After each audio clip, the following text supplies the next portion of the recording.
The views and opinions expressed by tonight's guest and topic of discussion do not necessarily represent the official policy or position of Spaced Out Radio, Spaced Out Weekend, Spaced Out Radio Limited, its hosts, syndicated carriers, or anyone associated with this broadcast.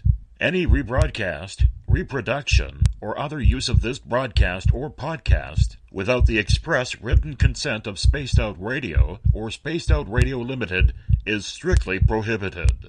Listener discretion is advised.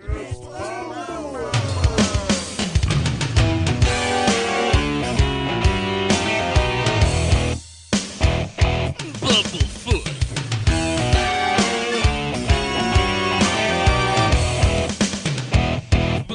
Bumblefoot.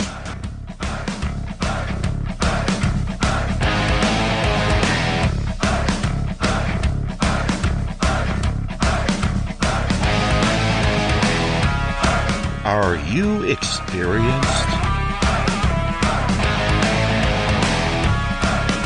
Stop right there!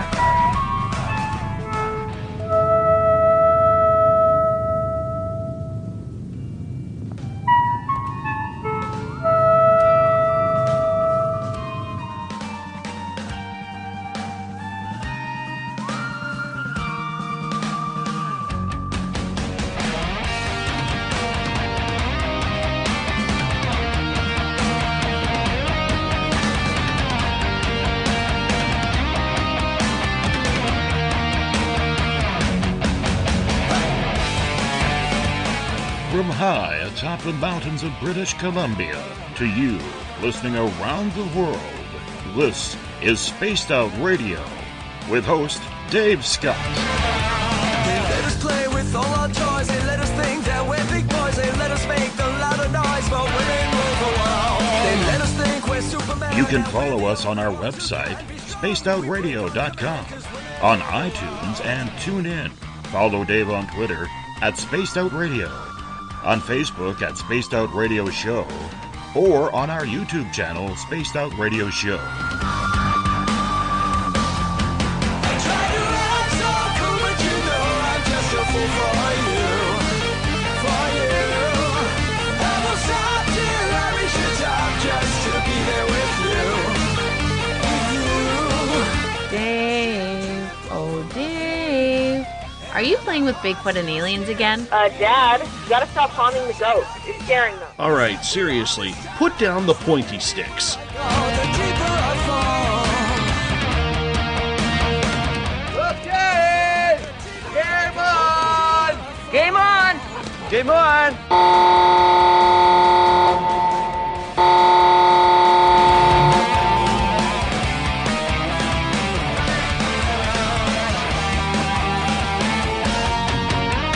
The password is... All right. Buckle up, space travelers. It's time to go for a ride on Spaced Out Radio. Mr. Bumblefoot, Dave is ready for liftoff. I try to act so cool, but you know I'm just a fool for you. Seriously, Dave? Really? Aren't you a little old for a tinfoil hat? Hello, Toby. Bye-bye. Nephew. Bye-bye. Please take your seat above all. We're with you to prepare for takeoff.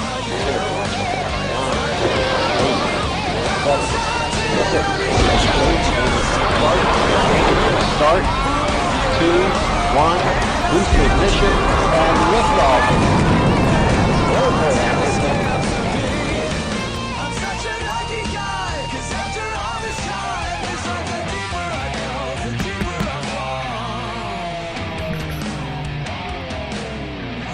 The deeper I go, the deeper Good evening and welcome to Spaced Out Radio tonight. I am your host, Dave Scott. It's good to have you along for the ride on this Wednesday, August 16th. Thursday, August 17th. If you're on the East Coast or across the pond, hope you had a great day and night. We are live right here in the Great White North on top of the Smoky Mountains of central British Columbia as we are here 7 days a week. We welcome in everyone listening in on our terrestrial stations. WQEE 99 Rock the Key down in Noonan, Georgia, home of The Walking Dead. We are live as well on the United Public Radio Network, 107.7 FM in New Orleans and over 160 countries around the world. We are also live at spacedoutradio.com, Spreaker, KTLK, The Fringe FM, Renegade Talk Radio out of Las Vegas, the High Plains Talk Radio Network, and if you're listening in on Revolution Radio, remember the Double R Machine is a donation station financed by you, the valued listener. Head on over to freedomslips.com and donate today. Like our music, get your horns up for the guitar god himself, Mr. Ron Bumblefoot THAL, formerly of Guns N' Roses, currently of Art of Anarchy. Bumblefoot is the official music of Spaced Out Radio. Now, if you want to follow us on social media, you could do so on Twitter, at Spaced Out Radio. Give our Facebook page a like, Spaced Out Radio Show. On Instagram, you can follow me at Dave Scott, SOR. Subscribe to our YouTube channel, Spaced Out Radio Show. Listen to us on iHeartRadio in the USA. Tune us in on TuneIn. Download our shows from iTunes. We're also on TalkStream Live. And, of course, our website is spacedoutradio.com. Now, if you want to take part in this show, you got to do me a favor. You got to sign into one of the chat rooms. You can go on Revolution Radio, Spreaker, the UPRN chat room, or join us on Facebook at the SOR Space Travelers Club. But I'm going to tell you, if you're one of those people who immediately hits takeoff notifications in that room, you're probably going to get booted because that is a chat room. We're going to tag you in that chat room. We want you to participate on a nightly basis or as much as you can. So make sure that you stay open to us so we can stay open for you. And if you go on Twitter at hashtag Spaced Out Radio, I will get to your questions and comments live in there as well. James, in Twitter land, you got great hair today. Thank you so much. Appreciate it. Hey, on our website, you can join the SOR Space Travelers Club for $5 a month. And as of right now, you can go to our Spaced Out Radio store, pick up t-shirts, posters, stickers, read up on the encounter online. My blog is in there. You can fill out an SOR Sightlines report if you've had something strange that you can't explain. And you can also check out a couple of videos from Contact TV's Leslie Mitchell-Clark and Tim Doyle's UFO Seekers. The third Wednesday of the month means we have one of our feature shows, Ghosts of the Great White North, where we search all across Canada looking for the most haunted tales we can find. As per usual, I'm joined by Mike Morin from the newly formed HCC Haunted Crew of Canada as my co-host as we get into everything paranormal from investigations, techniques, to hotspots around the country. Canada is a relatively untapped market for the paranormal, as most investigators like to stay in the big cities and don't like to travel to some of the more hidden gems and deserted locations where the ghosts of the past still lurk. But tonight, we head to Canada's jewel of the West Coast. Vancouver, British Columbia, a port city well over 100 years old, is filled with ghosts from the spaghetti factory in Gastown to the ghosts that walk the halls of the Vancouver Hotel. Katie Ackerman-Webb with Vancouver Spooks Paranormal Investigations is here to share her tales of her team from the West Coast gateway to the country. Mike Morin, Katie Ackerman-Webb, welcome to Spaced Out Radio once again. How are you? Hey, I'm fine, thank you. How are you? I'm doing pretty good. And Mike, are you hanging out here, or you just forget to turn your mute button off again? Oh, no, the mute button's off, bro. I'm here. I'm ready. Excellent. Now, Mike, we're going to start with you, because this is the first time we're introducing you as the new guy with Haunted Crew of Canada. What's that all about? Well, basically, I've been in a previous group, as you remember, Canadian Paranormal Investigations. Kind of still affiliated, but started my own crew where we're doing our own investigations, and we're working with a producer, actually, where we're trying to put something together for the TV. And we've done quite a few, actually a handful of pretty good investigations, and we're just putting them all into little episodes right now. That sounds like a lot of fun. You know, I'm glad you're filling us in. I appreciate you doing that, Mike. And how much fun is it to get back into the investigation mode and to get into, you know, putting a television pilot together? It's fantastic. We got a really good team put together. Took some from previous teams, and we kind of meshed together. And we all have the common goal of helping out our clients as well as dabbling into the paranormal. It's been great. Very exciting. Very good energy, which is something you need doing this. Mm-hmm.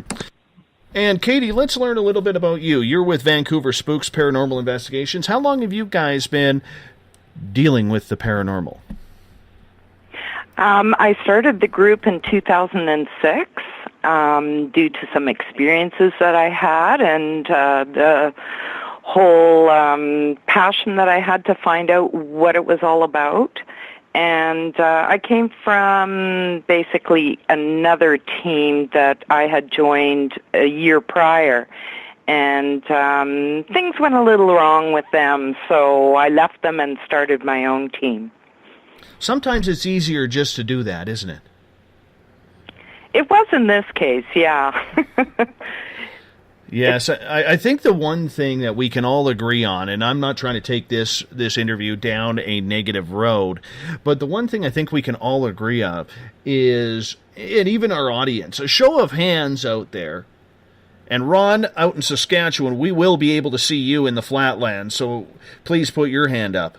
But the one thing that we can all agree of is the drama in the paranormal field is horrific. And sometimes you just have to take a step back and say, you know what, I'm above that, I'm beyond that, I don't need it, I'm moving on with my own thing. Is that what happened with you, Katie? Exactly. That's exactly what happened. I just didn't agree with some of the things that were going on and decided that, my passion was to help people and not to make such a big thing about collecting evidence and sharing it with the world. It was more for me to understand what had happened to me and hopefully help others while I was going on that journey. And I want to say thank you for taking the time, because our original guest backed out and you and I got a hold of each other on Monday, because here old Davey is panicking. Who's going to fill in with Mike and I? And all of a sudden you're like, hell yeah, I'll do this. But the one thing that I was very curious about, Katie, when you and I were talking earlier today, you enjoy interviews, but you choose not to do a lot of them because of why? Well, I don't think that what we do is necessarily something that I want to just put on television or put out there for everyone to know because of the privacy issue that I have. I deal with a lot of residential homes rather than big places such as the Spaghetti, restaurant in Gastown, etc.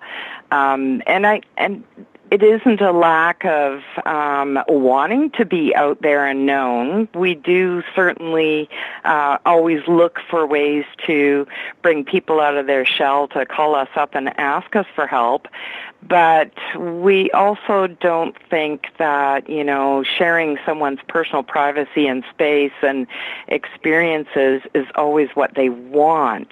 A lot of people are really shy when they come out and ask for help and are uncertain about what's going on, thinking that maybe there is another reason for it or another answer for it. So I'd rather not put them on that stage, and therefore, I tend to keep things a little bit more on the private side of it. Now, I can understand and agree with keeping the private side of everything and, trying to shy away from it. Has it hurt your clientele not being more in the public as the public has become more aware of what's happening in the paranormal field? I don't think so. I don't see how it can hurt our clientele. When we do make appearances, it's usually at festivals, such as the Car Free Festival in the West End every year.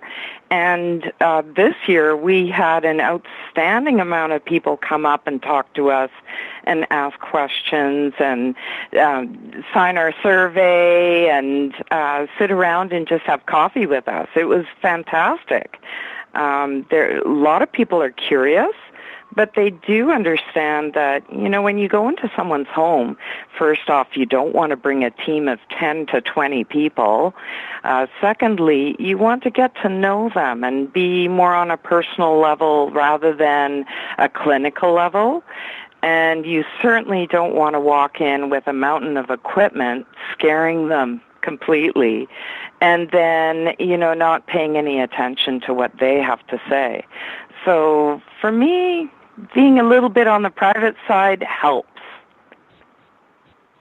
Do you find that people are more aware of paranormal activity as this topic has become more popular over the last 10 years? Or do you feel that there's still a lot of people who are reserved about talking about it? Because the one thing I can say to our American listeners, and 70% of our audience is American, is that Canadians up here, we're very reserved. We don't take very much seriously. We try to keep to ourselves, keep quiet, unless it's during the Olympics and hockey, but for the most part, I found, and I'm sure Mike will agree with this, Katie, but I have found that people are like, yeah, I'm not sure I really buy that. But there was this one time when I was about 14 years old, and I was staying the night at my grandmother's house. And it always starts out with something like that.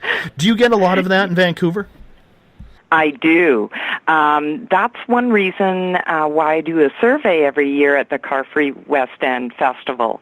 I basically want to find out how many people at what age group are more interested. And I found that the older you are, the more you're set in your reserved beliefs of long ago, and that, there's answers for everything. The younger you are, the more open-minded you are. And I think it's just a change in how society has moved, with all these shows that are on TV and talking out about it, and religion breaking up into different facets. Now there's the spiritualist movement has become really strong. I mean, it's been around for a long time, but now people are noticing things like that. So let's get back to you for a second here, Katie. What led you down the paranormal path? I always thought that there was something there when I was a kid. And then my grandmother passed away in 1980, and I was just devastated and alone that night. My mother had called and told me she had passed away, and just thinking about it now makes me want to cry. But I went for a walk, and I sat in this big field and, called out to her. And I just felt that she was there. Several years later, I had an experience when I moved into the West End, and I was coming out of a shopping center. It was pouring rain out. I had a lot of bags of groceries, and I tried to get my umbrella up, and I thought, I'm going to catch that bus, because I saw a bus coming. I'm going to catch that bus to get home. And ran across the street, and I put down the bags at a corner to readjust myself, and I looked up, and at the bus stop was this lady. She wasn't dressed like your regular person. She looked like she was maybe from the 50s, early 60s, just her coat, the way it was positioned, and the shoes on her feet. And she looked up, and it looked like she had been crying, but like she was looking directly at me. And I grabbed my bags, and I started running towards the bus stop, thinking, maybe I can say something nice to her. And all of a sudden, she just became like sand particles, and they dropped to the ground and disappeared. And I thought, wait a second, am I seeing something? Am I dreaming? And the next thing I knew, this elderly lady right behind me, as the bus rolled up, said, "It's okay, I saw her too." And I was just shaken getting on the bus thinking, what the heck was that about? I didn't understand that. Until this day, I still think about her and wonder why she was there. But I'm getting more of a feeling that maybe it was her way of saying goodbye to somebody. Finally, she could let go. And that brought me into questioning everything. I mean, I had already been questioning things, but this really stepped on me and said, you got to find out what's going on out there. And therefore, I started the group. How many caseloads do you take on a month? Right now, it's pretty quiet. Last year, it was at least 2 or 3 a month. And, you know, after the initial interviews, then we could siphon out the ones that really needed our help. And we were pretty busy last year. So it changes with the time and with the years. Some years we're really busy, and some years it's like nothing's going on. It's really kind of odd. I find fall and spring probably the busiest for us. Yeah, fall seems to be a very busy time for us. Going on Christmas seems to be really busy. Do you think it's because of, and Mike, I'll ask you this for bringing it up. Do you think, Mike, it is because summertime people are more, you know, trying to get outdoors or trying to take their vacation, spend as much time, you know, at events or concerts or even picnics or hiking, whatever they may be doing? And that's the reason why spring and fall, where people are still, you know, coming out of the winter and going back into the winter, that it causes that much more paranormal notice. Totally. People are home more during fall and spring, and it gets darker a lot earlier versus the summer when it's dark at 9 or 10, because a lot of times people want you to start the investigation, say like 8 o'clock. And in the summertime, that's sometimes not feasible for me, depending on like the temperature or how bright it is, because some of our gear, like you guys probably use IR cameras too, I assume. The IR doesn't work as well. It works technically in the daytime, but it's kind of meant for the dark.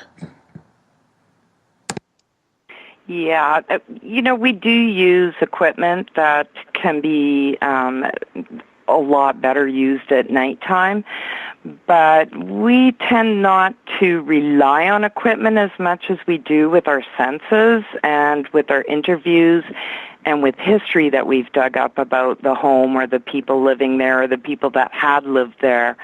A lot of the time, our medium who is on our team is available earlier in the evening, and yeah, she says that in the evenings, because the sun goes down, there's less magnetism floating around or whatever it is.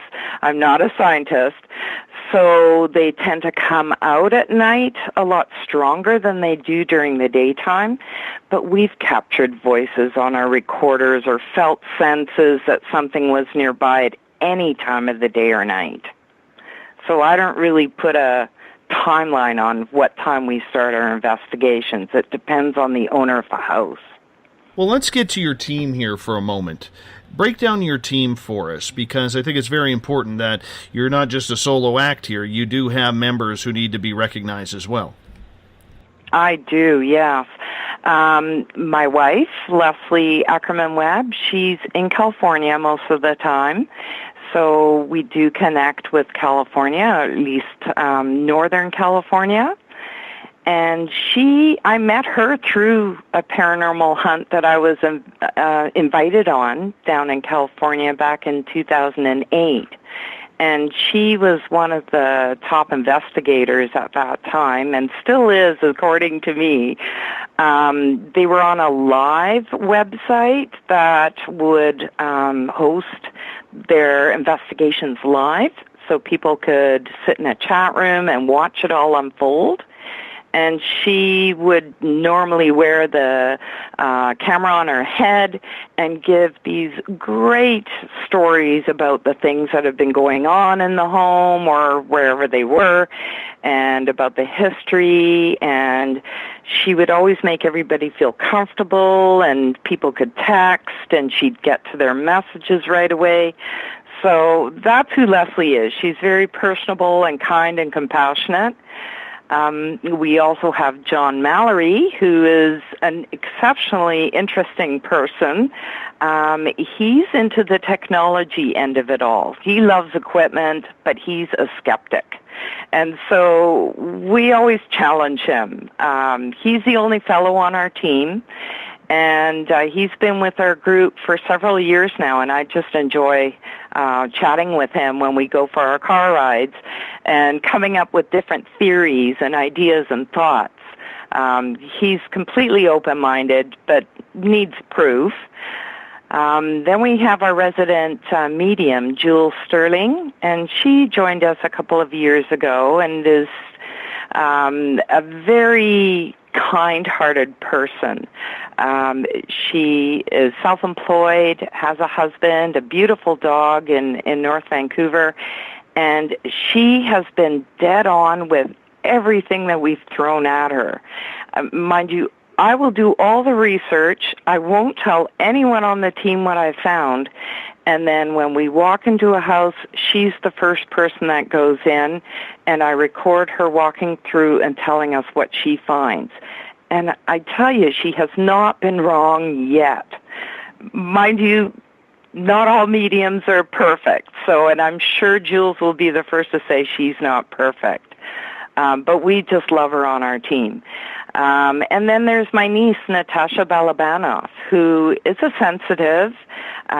She's just discovering herself in that sense. And she's had experiences throughout her life. And when she found out that I was running a group, and she reached out to me for help with a home that she was renting in.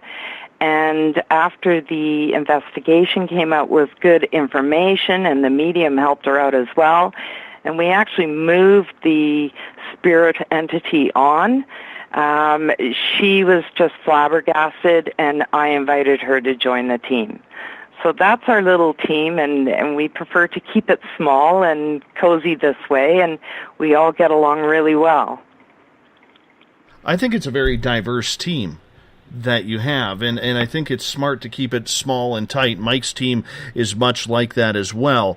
I'm not really a real big fan of investigating the paranormal, even though I run a haunted tour up here in the 108 Mile Ranch area, when there's no fires burning around here. But, I mean, you can't control nature, right? That's true, yeah. But the one thing that I will say is, I think it's important to have a tight-knit group. So are you lucky enough to have a team that has everybody on the same page? Yeah, I think we are on the same page. We all have decided or come about through our initial investigations that, the important thing here is to help the client. Help the client and help the spirit, if indeed there is a spirit, move on. That's our main goal. Mike? I would agree. Clients are our number one priority. Help them and figure out what's going on in their house. Do you guys do like a questionnaire when you when clients solicit you? Absolutely, yeah. I basically call the client up and have a long conversation, sometimes 2 to 3 hours. If they want me to come to their home and sit and talk there, that's what I'll do. So there's a lot of questions that we ask, all the way to personal questions to do with medical needs and et cetera, to make sure that, what they're telling us isn't influenced in a certain way, or, I've had clients where I can just give them the answer on the phone right away and it resolves the whole issue. So, yeah, a questionnaire I definitely have. I just tweak it as I go along. Same with us. let's get to some audience questions because they are starting to build up. And this one comes from Kimberly. And Katie, we'll start with you on this one. Do you think there is more paranormal activity these days from when you began, or are people just noticing more thanks to more conversation about it? That second thought is dead on with what I'm thinking. I think more people are aware, more people see these shows, hear about it. people aren't afraid to talk about it anymore, and therefore they come out and ask more questions. Mike, what's your thoughts on that? I would agree. I think people are open to it more. I think people look for it more. And I think people, back in the old days, people would more avoid it, but now it's more of a let's explore it sort of society. That's kind of what I get with, because there's a lot of young people pick our brains. Well, that's me. I aged myself. First time I've said that. And wondering, they ask a lot of informative questions and thorough questions on how we investigate, why we investigate. But I find a lot of the older generation are more poke you a little bit or try and make fun. So yeah, I think the young and upcoming younger folk, the millennials, is that what we call them, are more open to the paranormal. Did I answer you, Dave? Absolutely, and I'm going to add a caveat to that. I think as we see more and more people moving away from religion, and this is not a shot at religion or anything like that, so people who are religious don't take it that way, but we do have a lot of people moving away from the church. Doesn't matter which denomination you are. And I think as more people start to learn their own spirituality, they are open to ideas of ghosts in your house or wandering around or aliens above or even Bigfoot in the forest. I think people are opening up in numerous ways. I think curiosity, as we learn more scientifically about what is going on and how big our universe is, I think it's opened up a lot of doors for people to have a lot more beliefs than what it was before, when your life was pretty much revolving around the church and farm. Yeah, I think there's more permission from, even if they still are with the church, that they can speak out about it now. I mean, if you look at certain religions, they do send out a priest to cleanse a home or an exorcist to exorcise a demon. Even, Indian faiths have ways of cleansing and healing families. So they do all believe in spiritual energy. They just have different words for it. And they tend to, in the 30s to the 70s, kept their congregations quiet about these things. So I think now people are so much more demanding the truth and wanting to know more about it. They're curious and not afraid to speak out any longer. I would absolutely agree, but it also depends on how they feel about it. If they have that experience that, they just seen something walk across their floor while they're watching TV, and they know they live in a 50, 60-year-old house, it's to be expected. But it's the people who are getting freaked out, by poltergeist activity or windows opening and closing or doors or cupboards, whatever it may be. Those are the people who, are really running for that type of help, whereas the rest of the population, especially up here, they don't want to be known as cuckoo or nuts or, that person who says they see things, so they keep it quiet. I would think that in today's society, we wouldn't get as shunned as we used to for what we do. And it still surprises me that I can run into people that will simply laugh at me, say, what do you mean you're hunting for ghosts? That's ridiculous. And try and spurn me into an argument. And I'll just, back off politely and say, hey, everyone has their own beliefs. This is something that I'm passionate about. So, if that's not your passion, we don't need to discuss it any further. But it surprises me, considering that there is so much out there now that people can reach out to or read about or watch movies about, etc. It's crazy. I'm going to get to another question here. This one from Catherine, who is asking, do you expect Mike or Katie, and Mike, we'll start with you on this one, anything to happen with the solar eclipse, increased activity or it being subdued, because a lot of people believe that activity does increase when there are changes, in space. That's a hard one to answer. It's kind of trying to think of an answer for you. That I don't know much about the eclipse and the outer space. I do think there is a bit of an energy shift, which may stir up a little bit of activity. But as for do I know the answer to that or think I know? No, I don't. How about you, Katie? If you think about it, well, have we ever ghost hunted during an eclipse? I never have. Have you, Mike? I have not, but maybe it's something we can try in the future. Right. So, I wouldn't know if that would spawn more energy or not, activity, etc. I do know that I visited a place during a thunder or lightning storm one time, and it was pretty active. I mean, I could hear sounds and noises and things going on, and that were unexplained to me. Does that mean that during every thunderstorm and lightning storm things are more active? I don't know. I'd have to do some research on that, I guess. I can tell you this past Saturday, when we did our charity ghost hunt for the ranch museum that I volunteer at, we had a lightning storm going on. We hadn't been there doing the tour in over a month. And that was because, well, actually 2 months, because we were evacuated for most of the month of July. And so we didn't get to do the tour. And I will tell you, that building, all 3 buildings that we did on the museum for our guests who came that night were the most active I have ever seen them. I don't know whether it was the lightning or the fact that we just hadn't done it in 2 months and maybe they were missing us. But maybe there was some tie between, nature and the lightning storm and the tour. I'm just not sure. I was a little puzzled by that.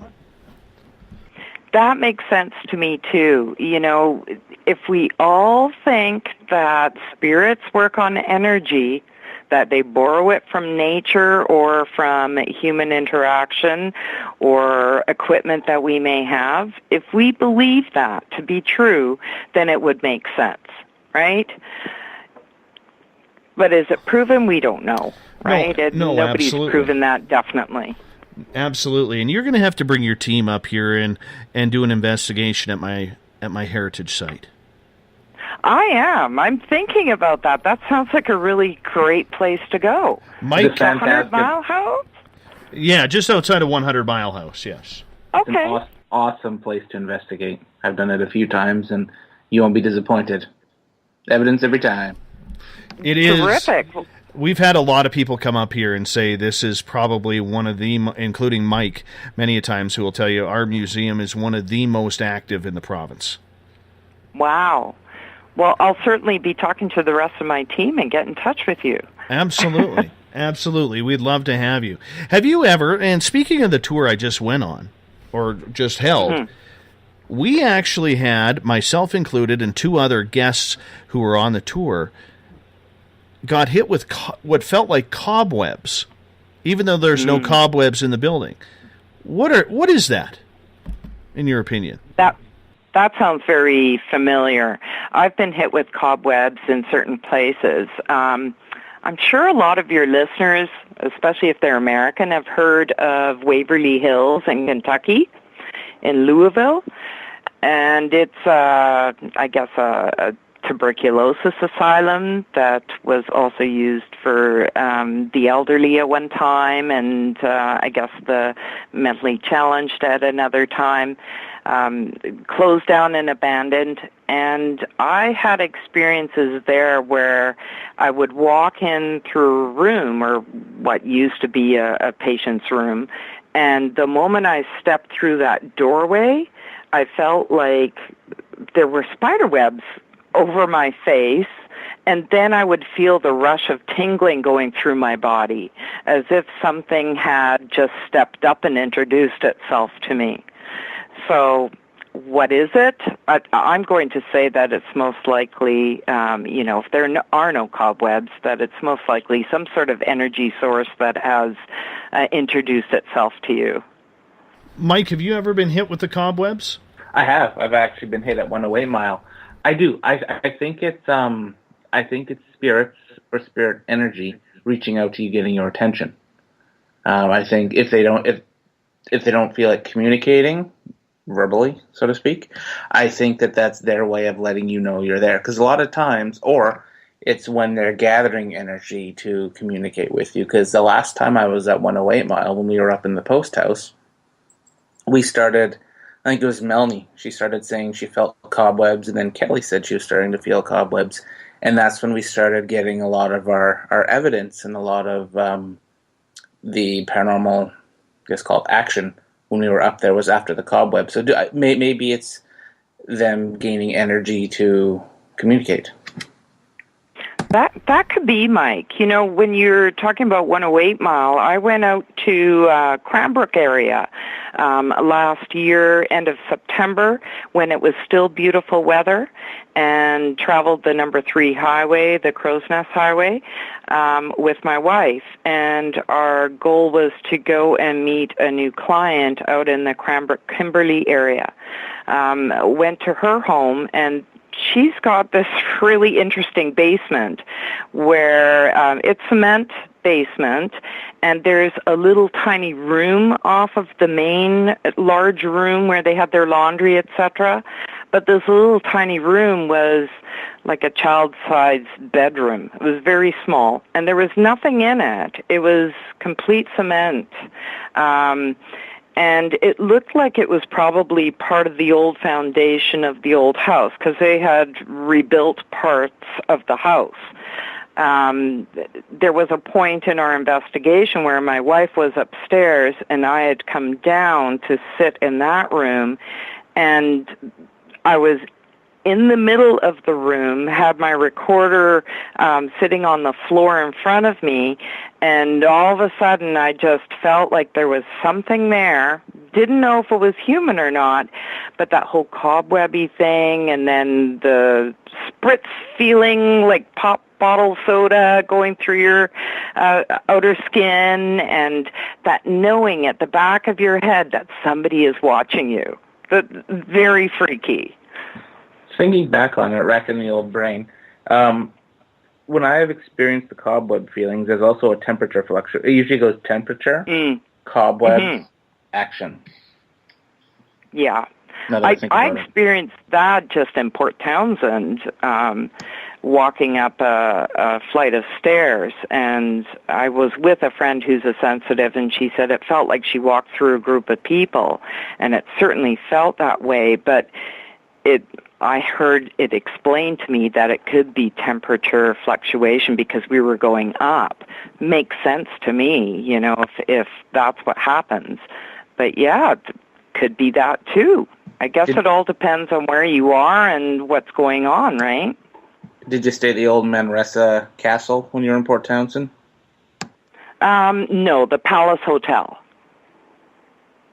Is it as haunted, or did you check out the Manresa? That's on my bucket list.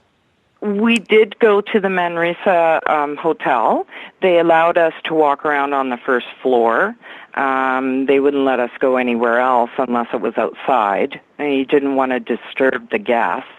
It was an interesting building. I didn't get any senses from it, but, we went around dinner time, and it looked like it was being a bit neglected. Like the gardens were not plush and exciting the way their website tells you. And we met a couple outside that had been married there 2 years prior, and they had come back to celebrate an anniversary and told us that they were a little disappointed with the gardens, and explained that it was a change in ownership, I guess. So the building itself is fantastic, but we didn't have any experiences just walking around. And you said you went to Waverly Hills as well before? Yes, I spent an overnight investigation in 2008 there. How was that? That's on my bucket list as well, Waverly Hills. You should go. You should go. I think any experience there is so different than any other place you've ever been. You know, you see the dark shadow people. You feel people circling around you. You'll catch voices on your recorders. I didn't catch anything on video, but I never expect to. For me, my best piece of equipment is myself and my digital recorder. That's it. I agree. My weapon of choice is the digital recorder. Yeah. And we had no problem hearing about experiences from people that were with us at the time.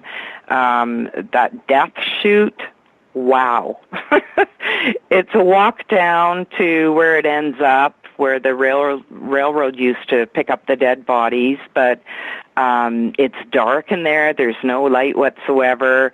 You really, if you go on your own or with one other person and you're quiet and you walk down there, it's an experience you have to have, definitely. Is it guided, or can you go walk around wherever you feel, if you do the overnighter? The overnighter for us back in 2008 was not guided at all. They walked us in, locked us in, and said, go to it. So there were about 10 or 15 people in our group, and we were all very aware of where everybody was, on what floor, etc.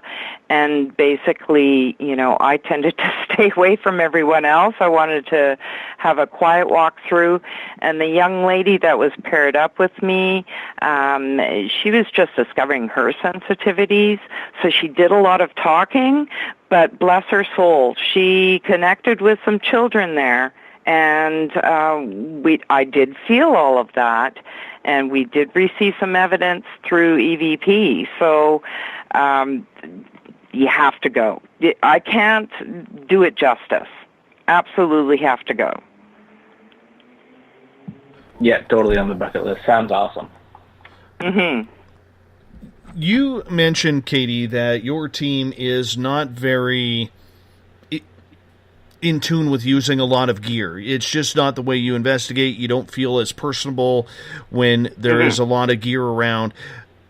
Why did you make that choice? Because I think that's important, because so much of what we hear on the paranormal is, the technology is going to be able to prove everything. We need more technology for science, and we need more technology to advance our studies and so on and so forth. But you have actually taken what I like to do, which is a more old school approach, to get your team in there, to get the feel of the place, learn the history, learn what everything is about. Why did you go more old school with setting up your team?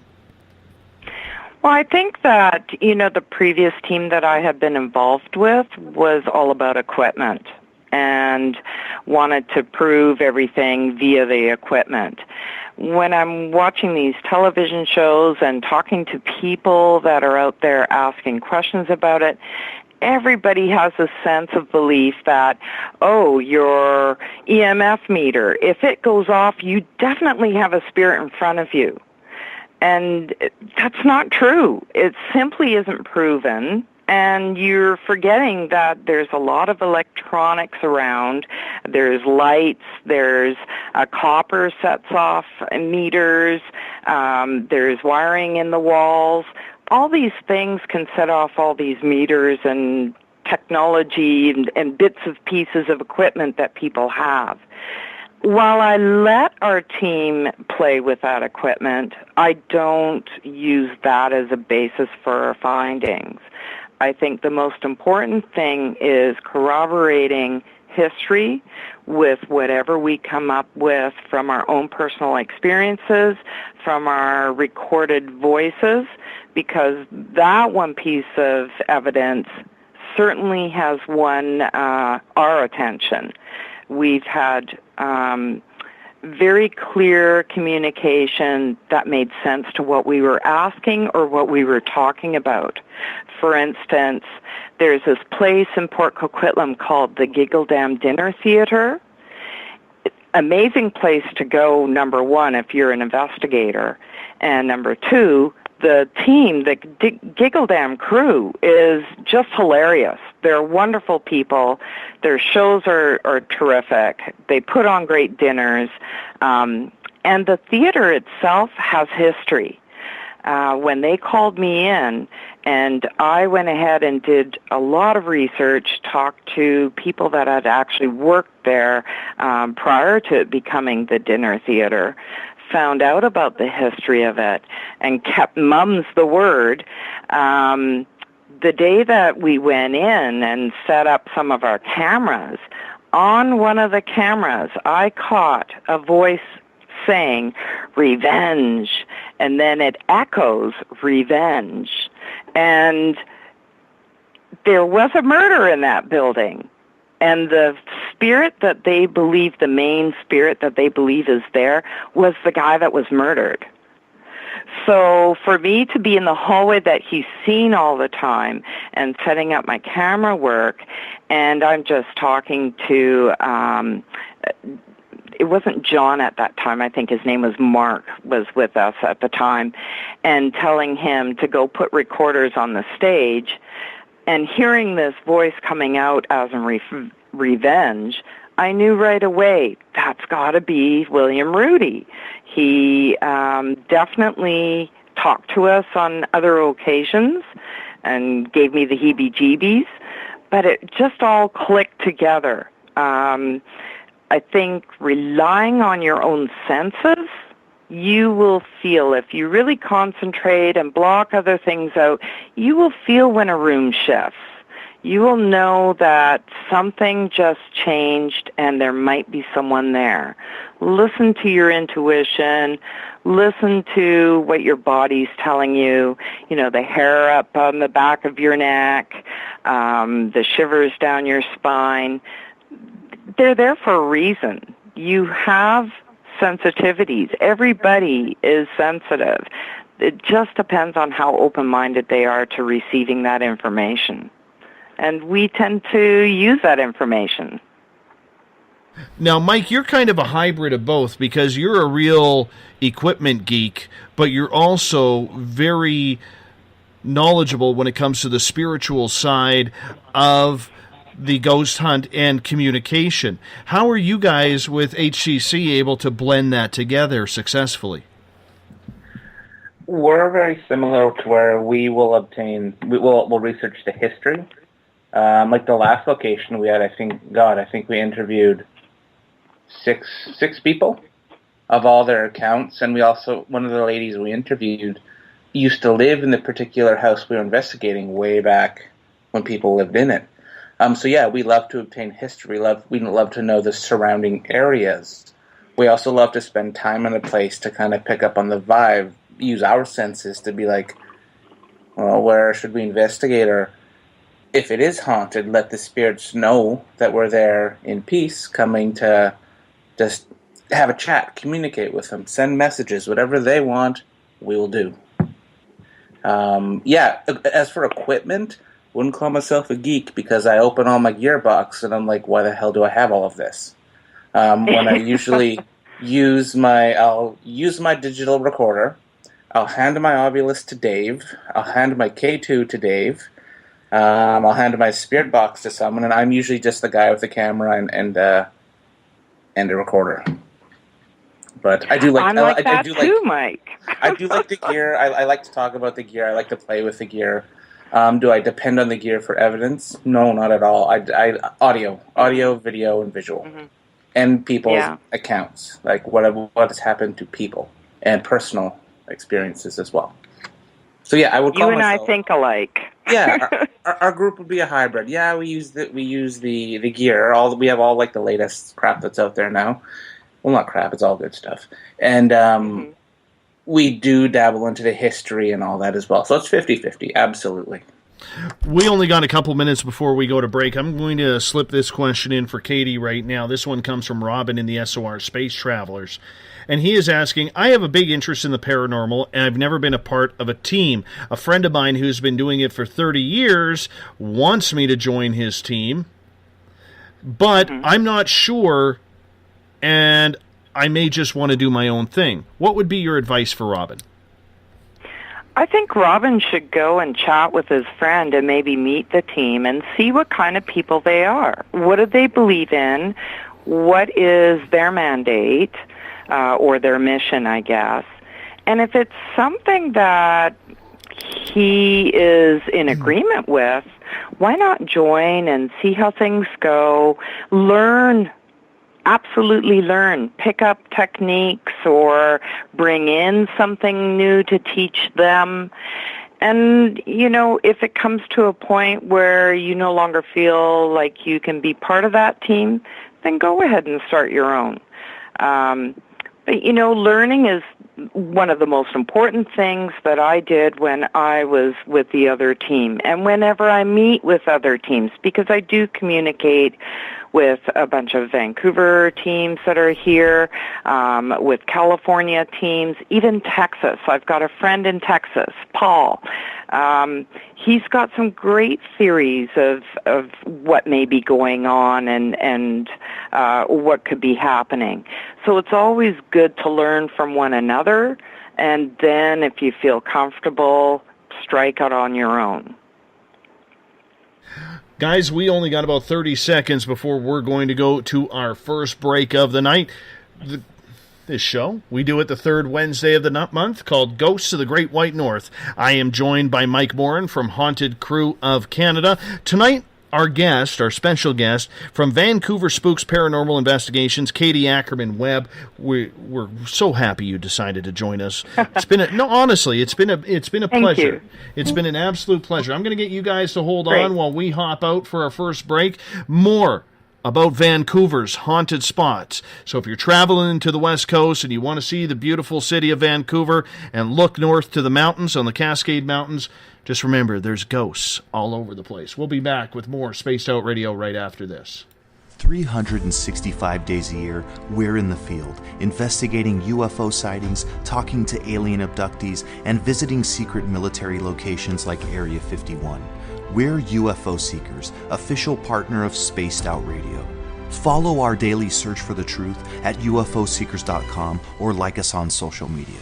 Catch us on Spaced Out Radio every third Monday of the month as we discuss Area 51, UFOs, and more. And also, don't forget to subscribe to us on YouTube.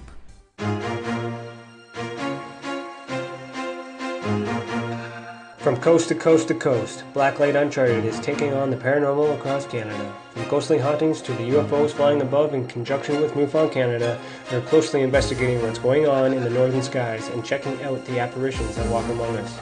Check out our videos right here at spacedoutradio.com. We want to know your thoughts, we want to hear your experiences, and we want you to share your stories. The answers are out there, and we intend to find them. Would you like to become one of our space travelers? All you have to do is click on the Space Travelers icon at spacedoutradio.com. For only $5 a month, you can get access to some great prizes, as well as private monthly shows, newsletters, and a members-only section on our website. Become a space traveler today. It's paranormal news at its finest. Welcome to The Encounter. At spaceoutradio.com, The Encounter online is SOR's trusted news source for everything weird and strange going on around the world. This is news editor Eric Markham. Our team of journalists are scouring the planet for those strange stories that rarely make the mainstream. No fear-mongering or fake news here. Head over to spaceoutradio.com and encounter The Encounter. Want to learn more about aliens, cover-ups, conspiracies, cryptids, and the paranormal?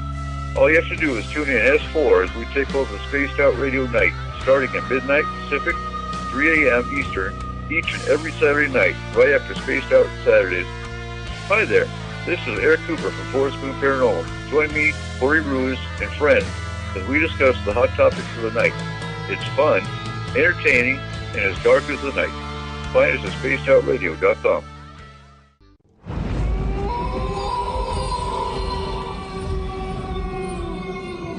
Hey, this is Canadian Paranormal Investigator Mike Morin. The third Wednesday of every month, I'll be teaming up with Dave Scott to bring you Ghosts of the Great White North. Each month, we will bring on guests from across Canada to discuss their ghostly encounters. Canada is a paranormal hotbed with stories you've never heard, so we're going to bring them to you. So get comfy on your Chesterfield, grab a donut, and join us, eh?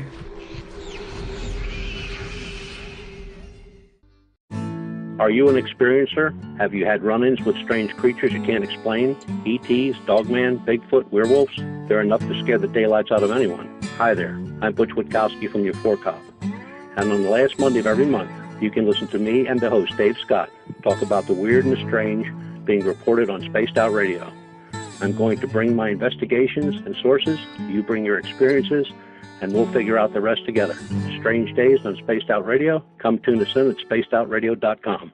Want a place to share your experiences without feeling judged? We have the place for you. If you've experienced sightings or contact with ETs, ghosts, cryptids, or UFOs, and you'd like someone to confidentially look into the matter, just fill out an SOR Sightlines report. Our goal is to help you get the answers you need to the experiences you've had with our professional team of researchers. Your information stays 100% confidential. The SOR Sightlines report. Fill out your experience today only at spacedoutradio.com.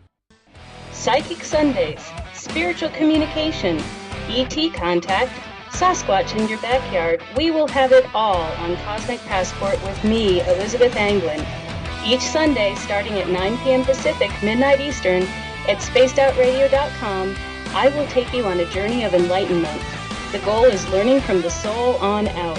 We'd love it if you joined our experience. Cosmic Passport, heard Sundays at spacedoutradio.com. Are you interested in advertising on Spaced Out Radio? Head to our website at spacedoutradio.com and click on our advertising tab. There, you will find an assortment of ways you can get your product out there with us, from radio commercials to banners and social media. Have a product you'd like our hosts to endorse? We can do that too. Visit spacedoutradio.com for more details. From British Columbia to Northern California, Pacific North Weird has Cascadia covered. Check out our feature videos at spacedoutradio.com, where I, Vincent Zunza, and my super sleuth partner Alexandra Sullivan track down the weird and strange stories from around the Pacific Northwest, from Bigfoot to Mel's Hole and everything in between. This is what makes life exciting. So why report the normal when we can report the Pacific North Weird right here at spacedoutradio.com. Don't have time to listen to Spaced Out Radio live? Wherever you are, the car, the office, the shower, or even if you're traveling, we're right here for you.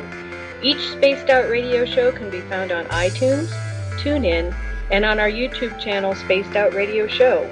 It's the perfect way for you to catch up on our shows. For more information, just head over to our website, spacedoutradio.com, and tune in to us today.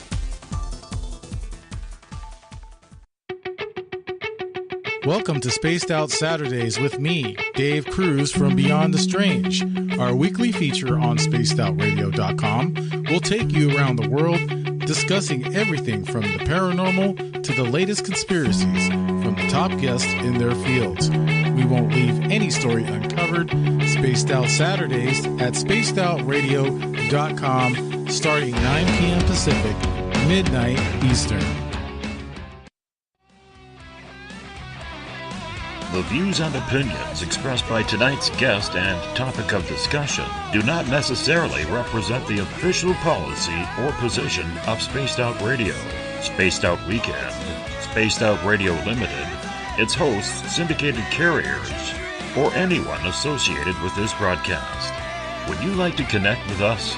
Head to spacedoutradio.com for all your latest show info. And hit us up on Twitter using the hashtag Spaced Out Radio. Now, back to Dave Scott and SOR. Welcome back to the second hour of Spaced Out Radio. Tonight, I am your host, Dave Scott. Tomorrow night on the program, Edie Kaito is going to be back. We're talking Bigfoot of Indiana. She's had some great experiences this year that she's going to share with us for 3 hours as we talk Bigfoot tomorrow night. 9 p.m. Pacific, midnight Eastern Time at spacedoutradio.com. We want to welcome in everyone listening in on WQEE 99 Rock the Key down in Noonan, Georgia, home of The Walking Dead. We are live as well on the United Public Radio Network, 107.7 FM in New Orleans and over 160 countries around the world. We're live on KTLK, The Fringe FM, Renegade Talk Radio out of Vegas, and if you're listening in on Revolution Radio, remember the Double R Machine is a donation station financed by you, the valued listener. Head on over to freedomslips.com and donate today. Bill Cardwell has set the password for tonight in the SOR Space Travelers Club. Frumentatious. Frumentatious is your password. Make sure you use it wisely, Space Travelers, as Bill sets a password each and every night on the mighty SOR. Now, if you want to follow us on social media, you could do so on Twitter at Spaced Out Radio. Use the hashtag Spaced Out Radio if you want to connect with me live during the show as well. Give our Facebook page a like, Spaced Out Radio Show. On Instagram, Dave Scott, SOR. You can listen to us on iHeartRadio in the United States, TuneIn, iTunes, TalkStream Live. Our website is spacedoutradio.com, where we have a plethora of features for you, from shopping at our Spaced Out Radio store to joining the SOR Space Travelers Club for $5 a month. You can also read up on the encounter online, watch Contact TV or UFO Seekers videos, and if you've had an experience you can't explain, fill out an SOR Sightlines report, and don't forget to rock out to some Bumblefoot, everything at spacedoutradio.com. Tonight, it's Ghosts of the Great White North. We do this show with Mike Morin from Haunted Crew of Canada every third Wednesday of the month. Tonight, we are joined by Katie Ackerman-Webb from Vancouver Spooks Paranormal Investigations. We're going to get into some Vancouver ghosts coming right up, but first, your questions when we bring the panel back. Mike, Katie, welcome back. Hello, Dave. Hi.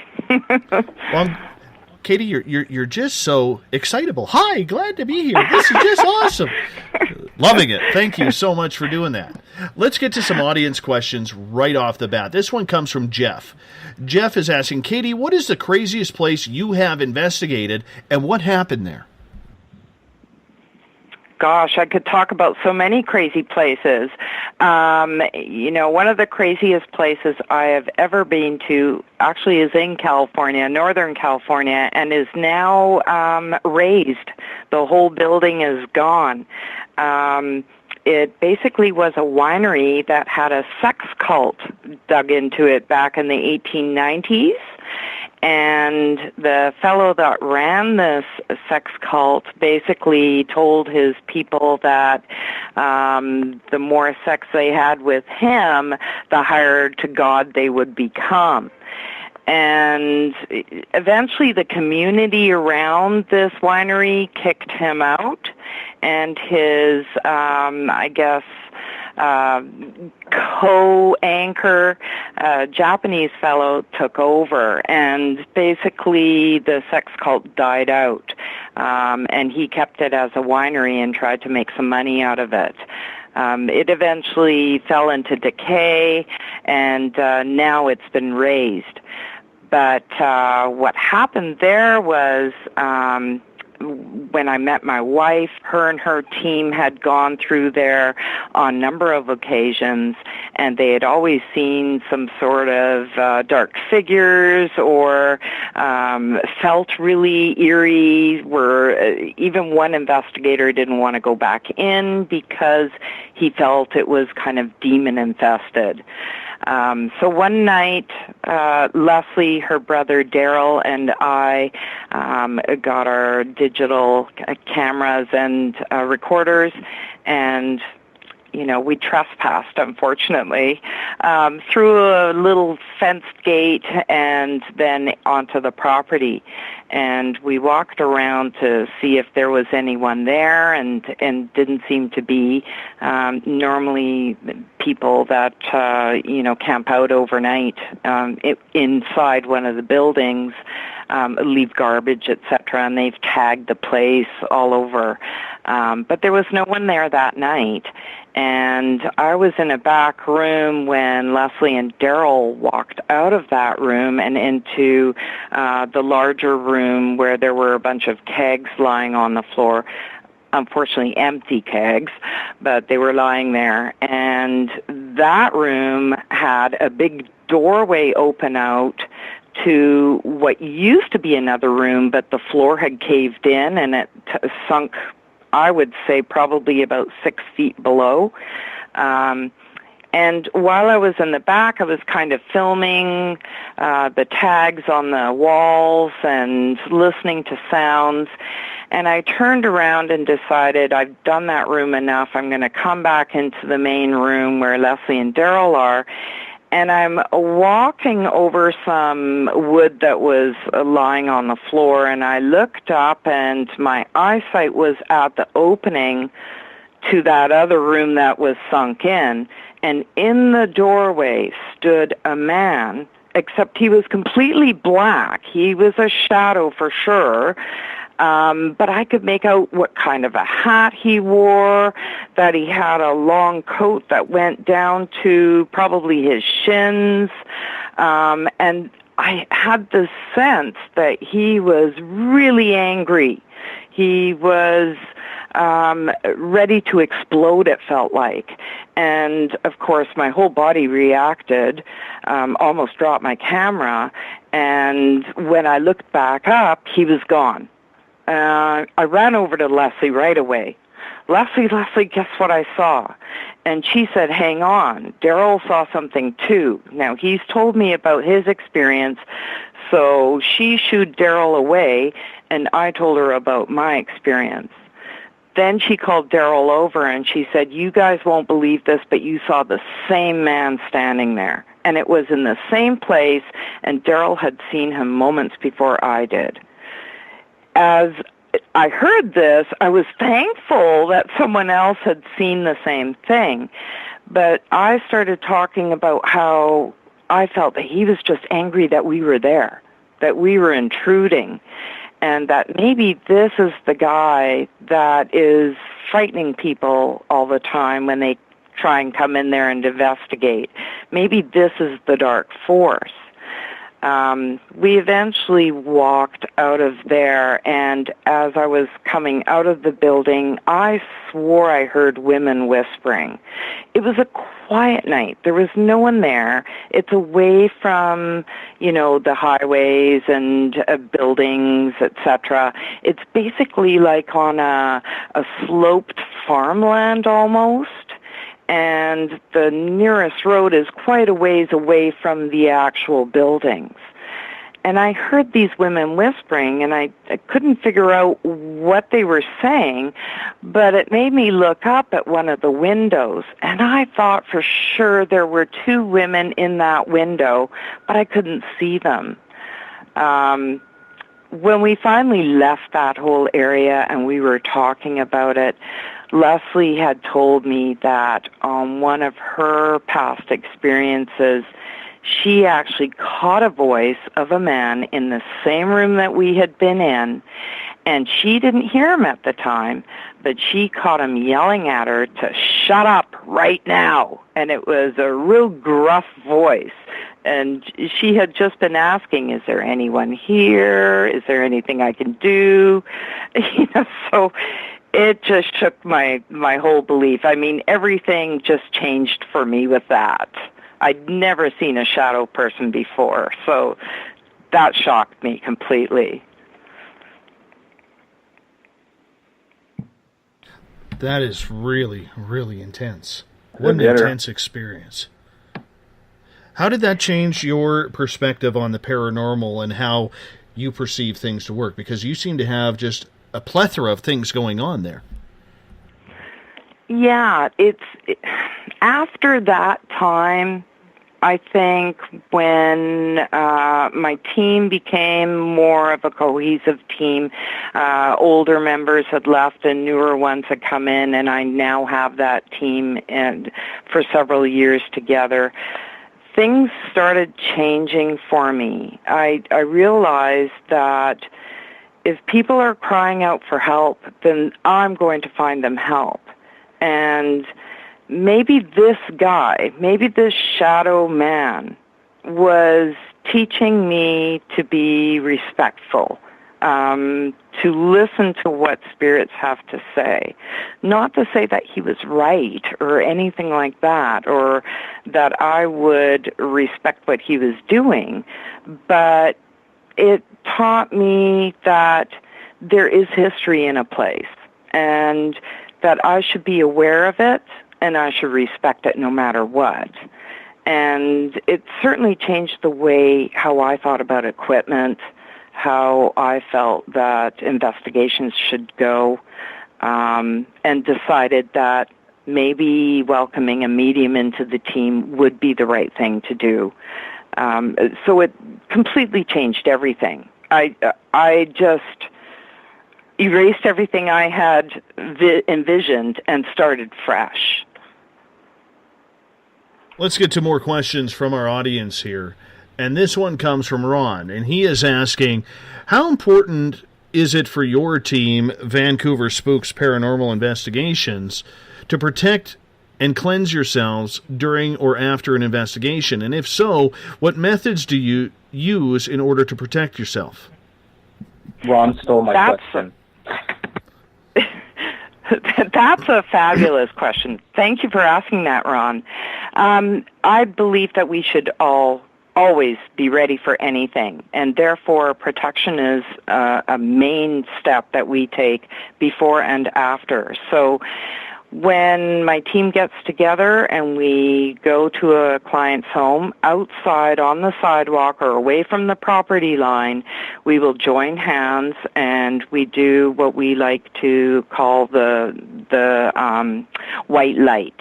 We're all of different beliefs, and therefore, a prayer to God wouldn't be appropriate for us.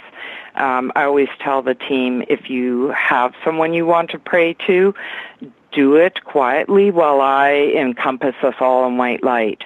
And basically the steps are that we hold hands, so we're creating energy in a circle, that we close our eyes, and we envision a bright white light above our heads.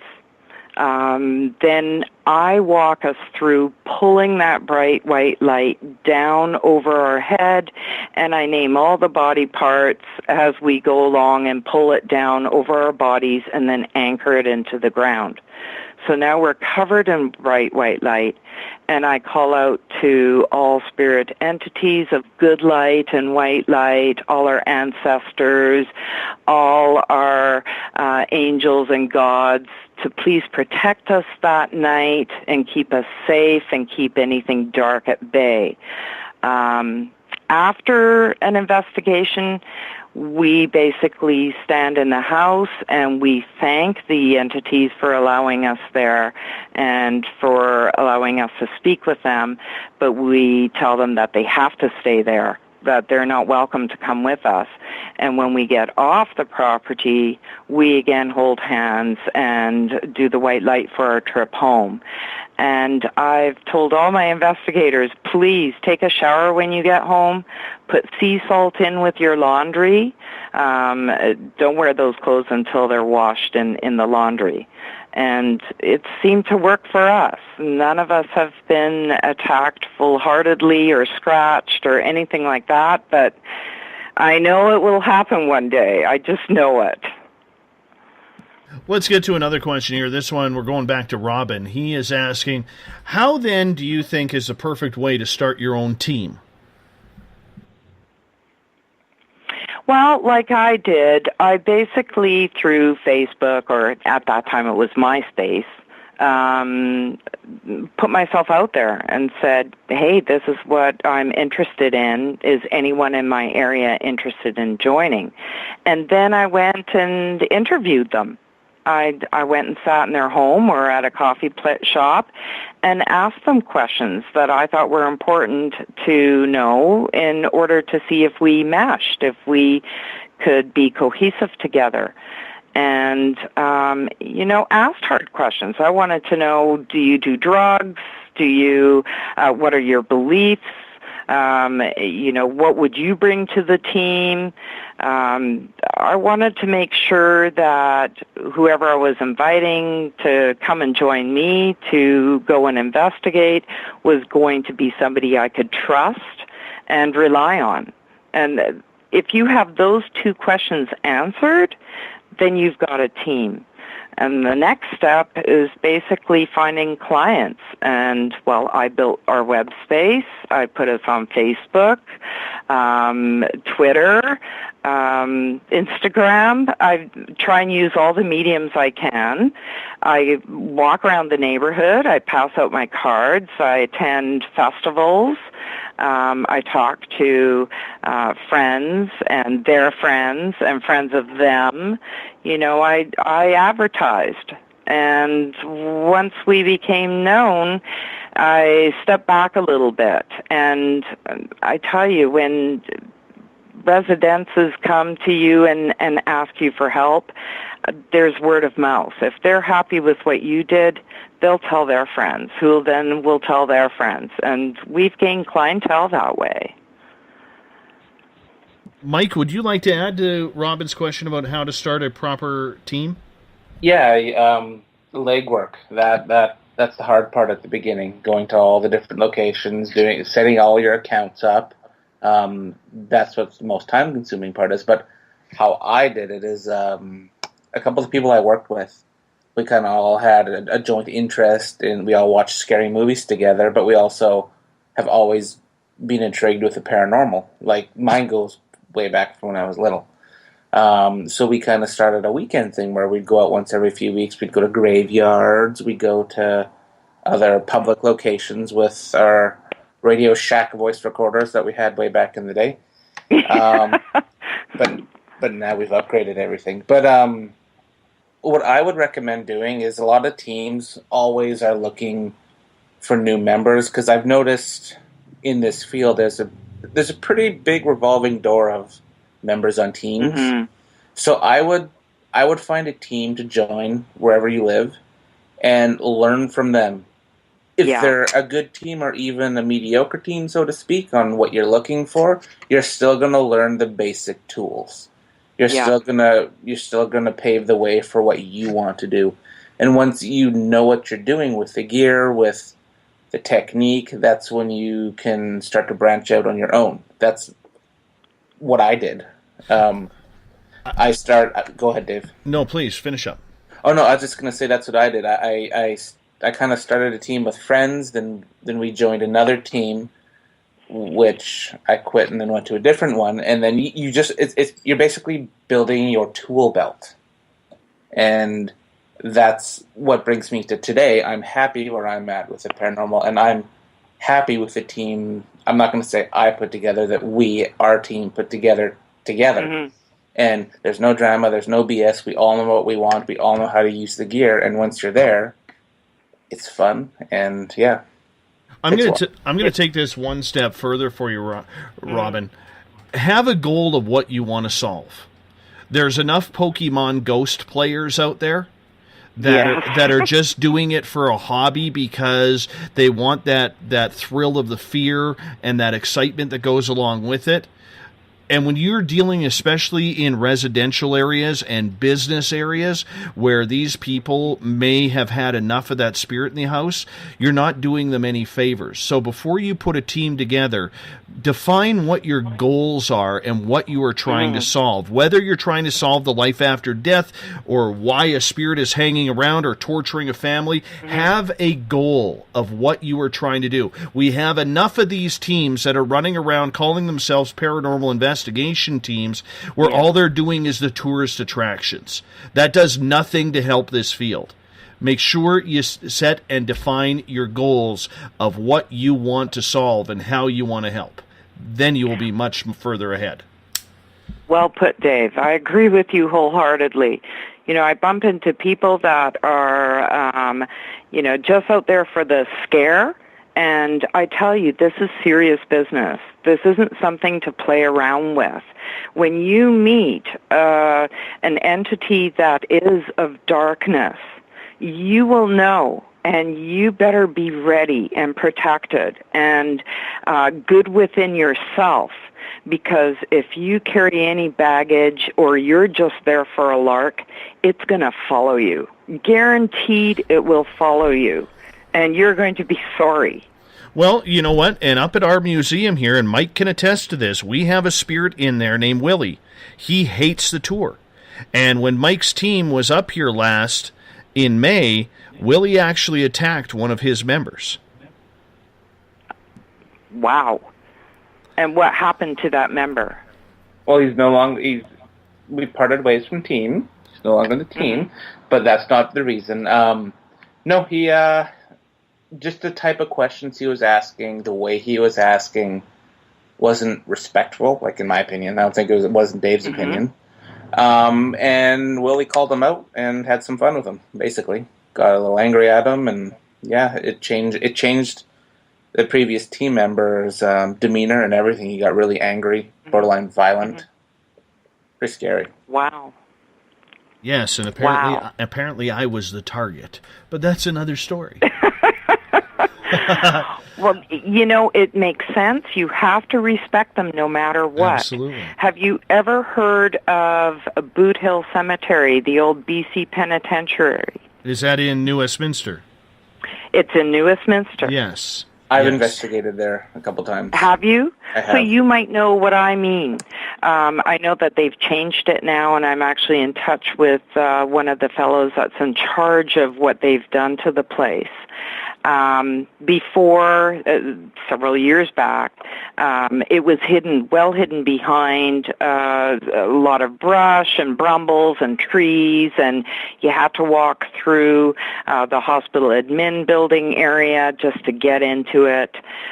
There were no trespassing signs, but it belonged to the city and still does.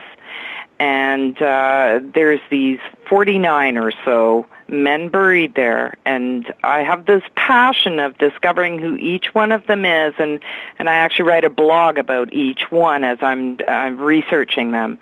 But when we first went there, and I was with two women. We were extremely respectful.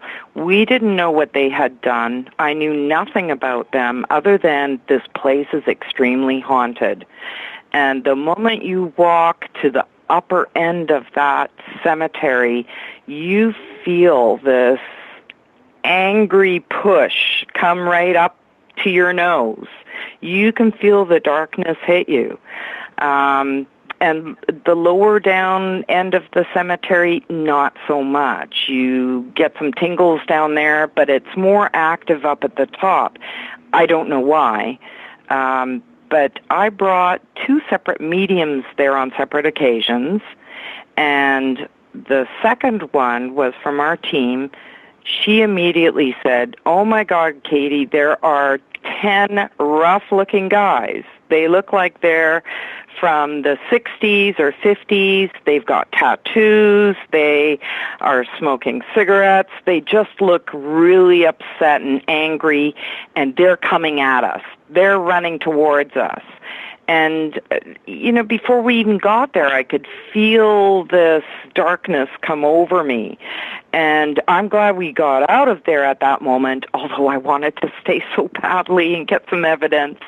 And we proceeded off to the Memorial Gardens to investigate that. But that cemetery has a hold on me. And, I realize we have to respect them, no matter what they did, whether they're murderers or thieves or, molesters. We have to respect their private space. And, now if I go, I bring tobacco, I thank them. I don't feel like I'm being attacked like I used to be.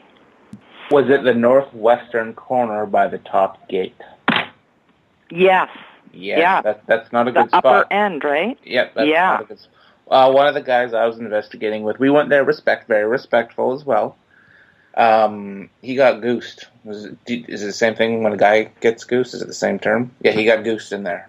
Straight up. Yeah. Wow. Yeah, no, and he had investigated there previously, and I think he said he had captured like a head coming from the grave, like a spirit apparition of a head. Did he say where? I think in the upper part as well. I think the upper part is the most active, hands down. I'd like to go back there too. Yeah, it's a good spot. Well, and I do go every year. I go back and I go find that gravestone of the guy that I just finished writing a blog about and thank him for opening up to me and leave him some, tobacco or something to thank him for that. But you're talking about this head, and Mike, I have to say, my wife came with me, I think it was maybe 2 years ago now, and we went there late in the evening. It was just before they started building that high-rise that's next to it now. And we were with John, our skeptic, and we were sitting up towards the upper end, but looking down the hill. And in the middle of the hill, she swore up and down that she saw this black ball. It was darker than the night, and you know that area is lit up a little bit anyways. It was a black ball that rose out of a grave, and then it imploded on itself. And that same night, I kept on seeing sparkles of light coming from that same area, and it was the middle area of the cemetery. It was really freaky. Yeah, no, that's a really interesting place. That's a good to bring new investigators as well, like coming onto your team. I think that's because it's public, for one. Like, you can access it easily. Yeah. Good training ground, right? Yeah. Are the headstones still there, or did they remove them? Well, what happened in this past, I think, about 6 months, the city went in, they removed all the stones, they leveled the ground a bit, they seeded it, waited for the grass to take hold, and then they brought GPS equipment in and replaced the stones, but they made new stones. They made them to look old and carved in the numbers the way the inmates had done at that time and replaced them at the exact spot. Well, at least they showed them some respect back. Yeah, I wasn't sure if they were putting the stones back. That's what I was waiting to hear. Was that relatively recently, the stones? Yes. Yeah, it was within the last 2 months. There's a fellow that lives in one of the high-rises there that just moved in, and he's been watching it all and emailing me photos and stuff, and I was just waiting for my wife to come up this summer to go take a look, and sure enough, they have finally put up a sign. It is feeling a bit better there, so I think the respect level is getting better. Mm-hmm. I want to get to another question here because I think this is a good one from Ron. And he is asking about, I don't know if you guys read the story recently on Steve Huff from the other day, who is stating that he plans on retiring or has retired officially from Huff Paranormal and ITC and his Ghost Box building. You know, he was a very controversial figure in the field, but says the reason why is he pushed it too far and started becoming possessed, and this demon started going after family and friends as well. And now apparently he's found God and doesn't need to mess around with the paranormal anymore. Do you believe that that is even possible?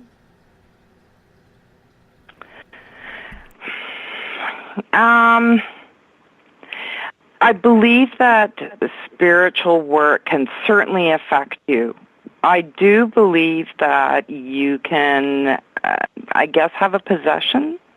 The team that my wife was part of, the fellow that ran the team, changed over time, and he was doing all sorts of investigations where he wouldn't protect himself.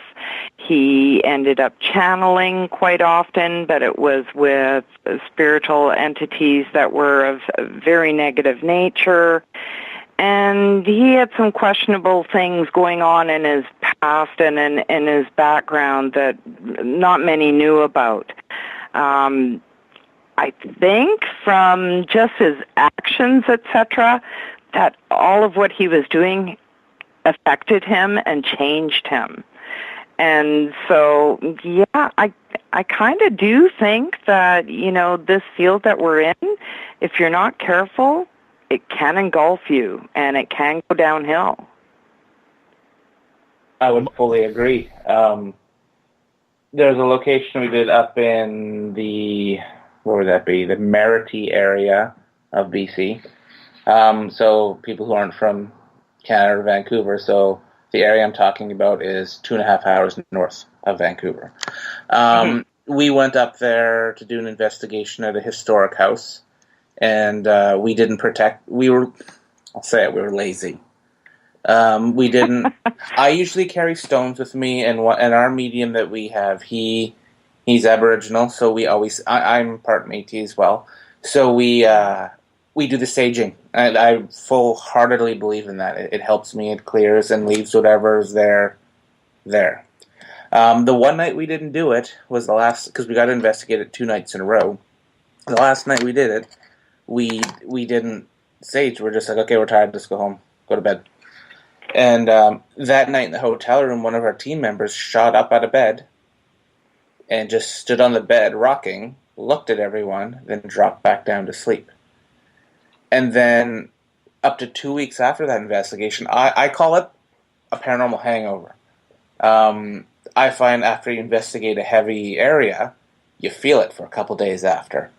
But that feeling didn't go away from a couple of our team members, and they became very negative and angry up to 2 weeks after the investigation, where our medium had to fully sage and cleanse and do all that stuff to help them out.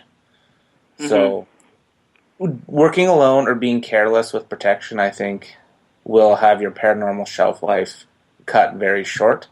I think you got to take all the precautions and not be lazy, and make sure, you're protected and have all your ducks in a row. Absolutely. I agree with you there. Let's move on here, guys, because I want to get into some stories of Vancouver. Vancouver, for the most part, is a very haunted city.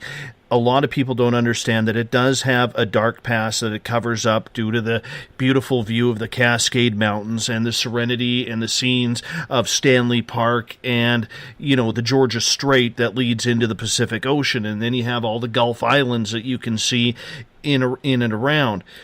In your opinion, Katie, as someone who has investigated Vancouver for well over 10 years, how haunted is Canada's third largest city? I think it's incredibly haunted, just thinking about all the residences that we have investigated. And I tell you, most of them are on the east side, which is close to downtown and Chinatown area. And in the middle part of Vancouver, where the buildings had been freshly built up to the 1950s. Anything newer isn't as affected, but the majority of the areas are in older parts of the city. That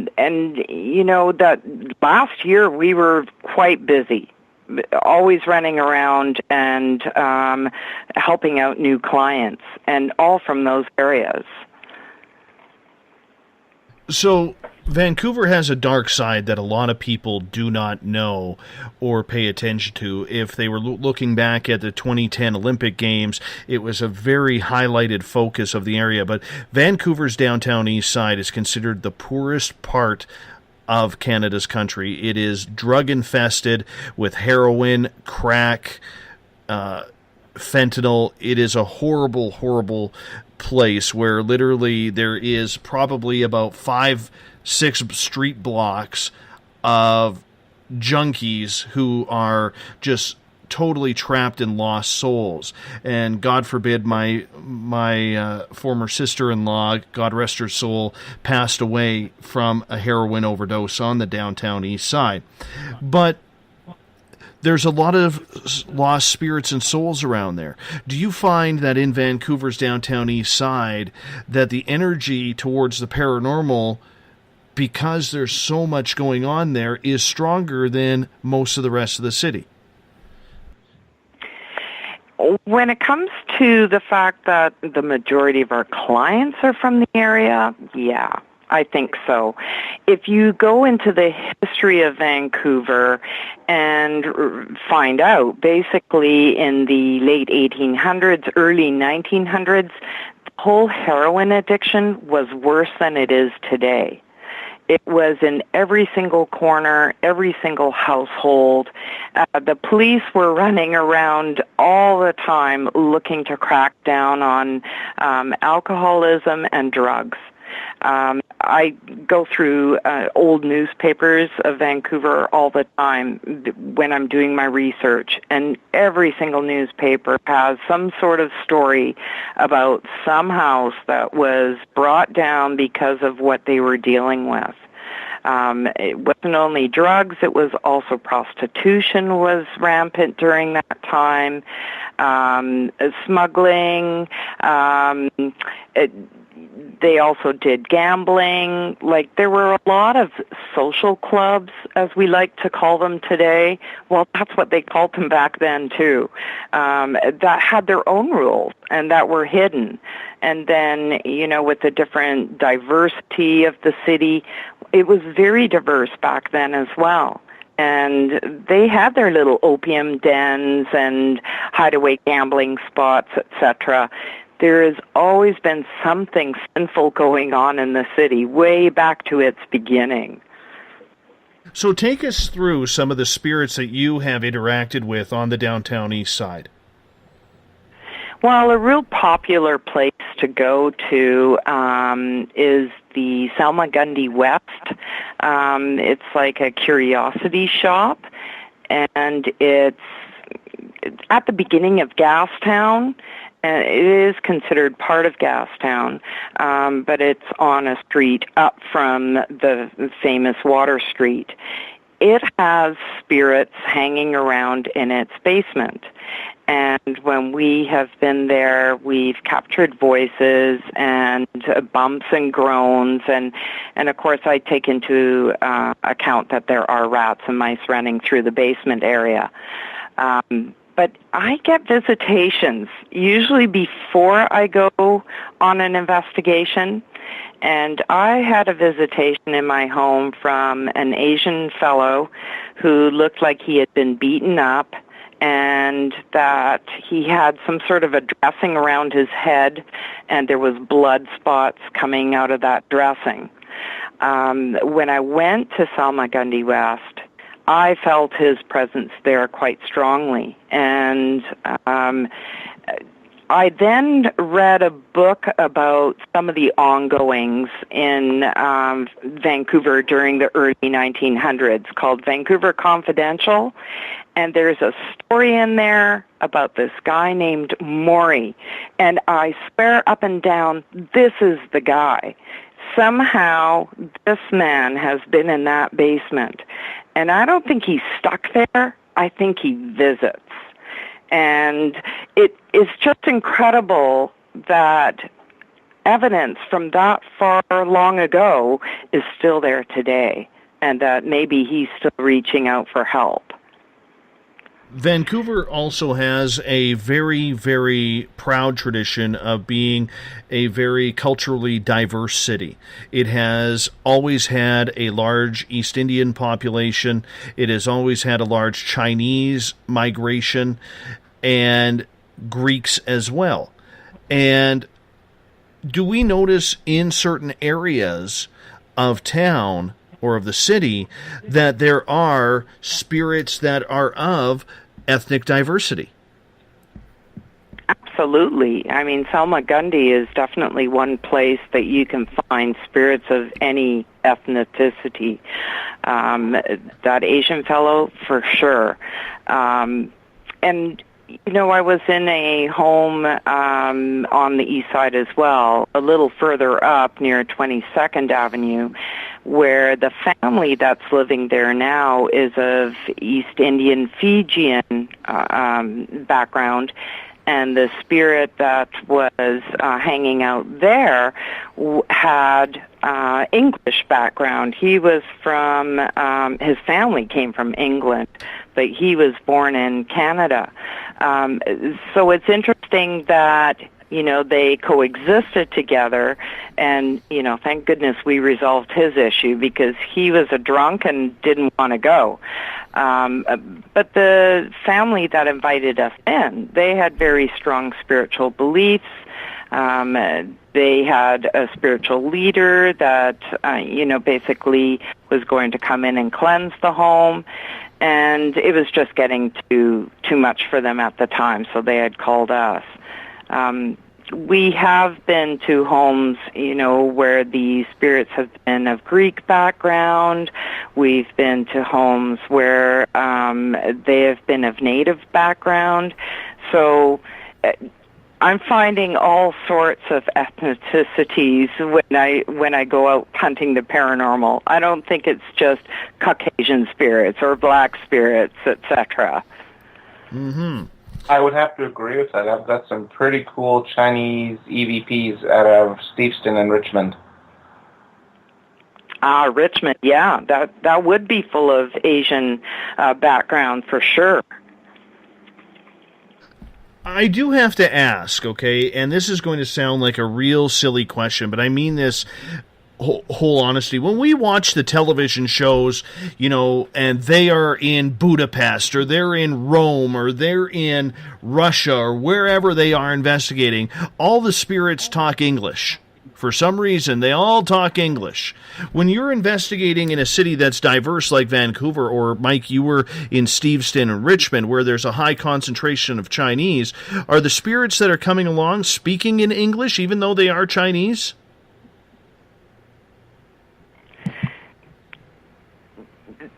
Mike, are you going to take that? I'll take that one. I've had German EVPs. I've had Mandarin EVPs. And with the Mandarin or Chinese languaged ones, I have friends that speak those languages, and they go, "Hey, can you take a listen to this and just tell me what you think it is?" Like, I won't tell them that it's potentially a ghost talking. And then they'll be like, "Oh, wow, where'd you pick that up?" And then they'll translate it for me. So, yeah, I think what I've done in Richmond, especially, I little experiment, I have Google Translate on my phone.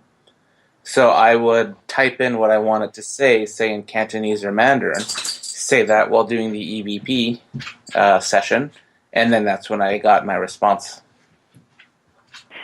I had this one investigation out in the Pitt Meadows area of the valley, and a voice that came through to us had like a full-on British accent, but it was spoken in an older accent rather than a traditional British that you hear today. So, yeah, I'm of German orient and I speak German. I've not caught a German voice yet, but I haven't been in a household where there have been Germans born and raised. So we'll see what happens. Hopefully someone that's German speaking will reach out and ask me to come over.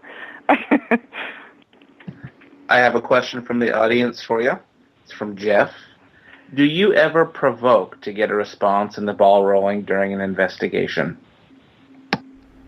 No, I don't believe in provoking. I guess there is a question with provoking, too. I mean, I could speak out and say, "Hey, why won't you come talk to us? Are you too proud to be with us tonight?" I can do that, but I won't disrespect any spirits.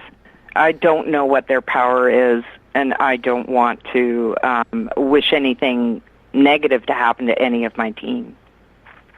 Mm-hmm. Now, I have one more question to fire at you from Ron. Do you think wandering spirits may become more attracted to you as you are now more aware or attempting to contact? That's a really good question. I would have to question that myself. It's strange that when I go places that I can pick up on something that is there, either a man or a woman. I can now tell what sex a spirit is and if they were there, if this is their place. Because I have found that some spirits don't belong to the place. For instance, in the Giggle Dam Dinner Theater, one of the first times that we went there, we connected with a woman that apparently had been housed at Essendale, or as people call it, Riverview Mental Hospital. And although it's in the area, it's not that close.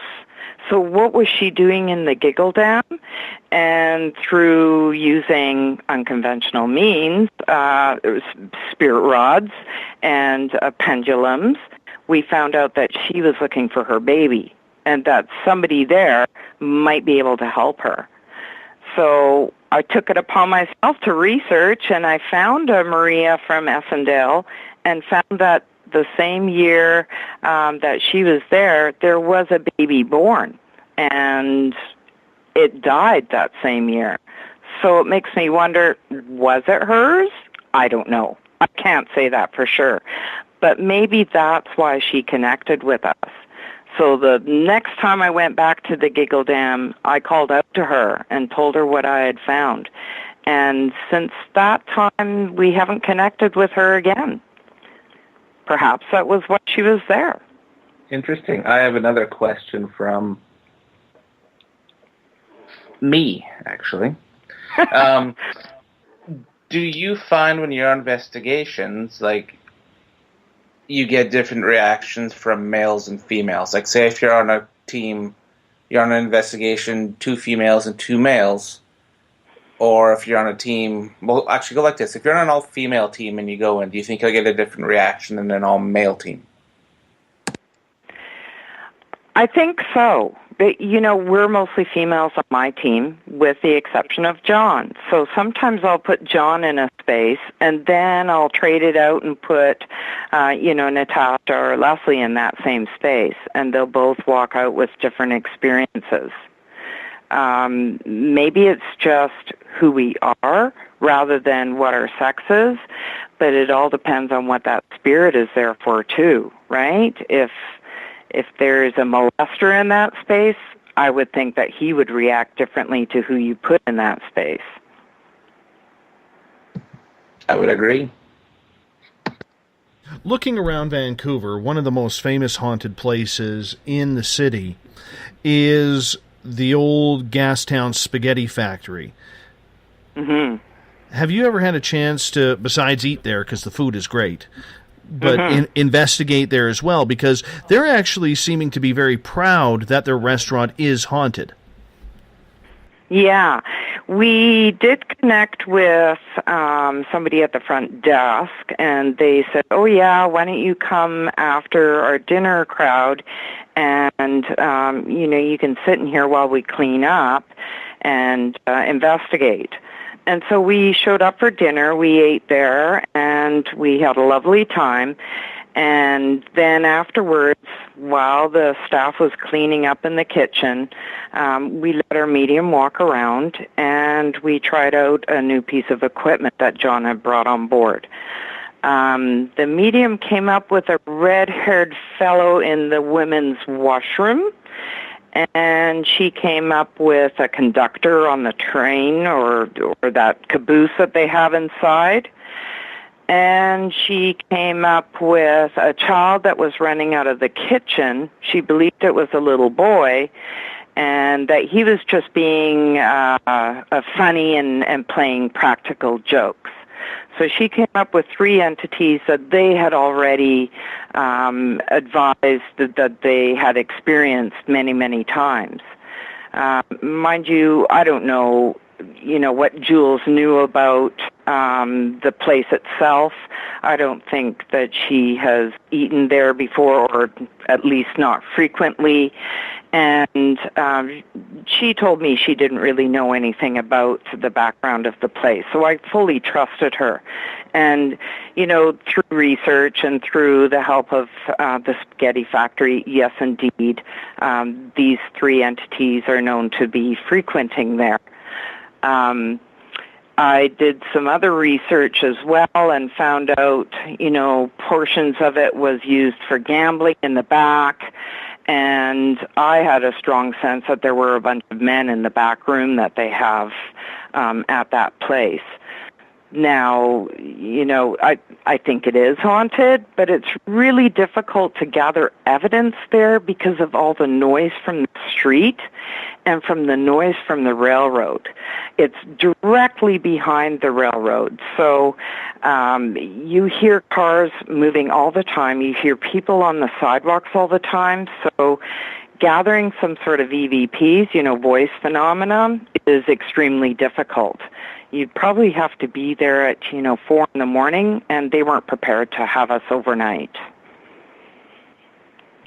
And that's the problem with that type of investigation is they'll allow you to do it, but it has to be on their time. They're not going to open up the doors for you.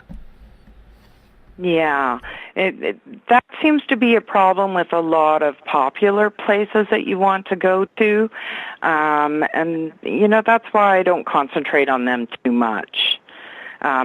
Although I have to say, Rooster's Cabaret out in Pitt Meadows, Maple Ridge area was very accommodating, and the Giggle Dam is always very accommodating to us. So, it all depends on how you present yourself and how you mesh with these people, right?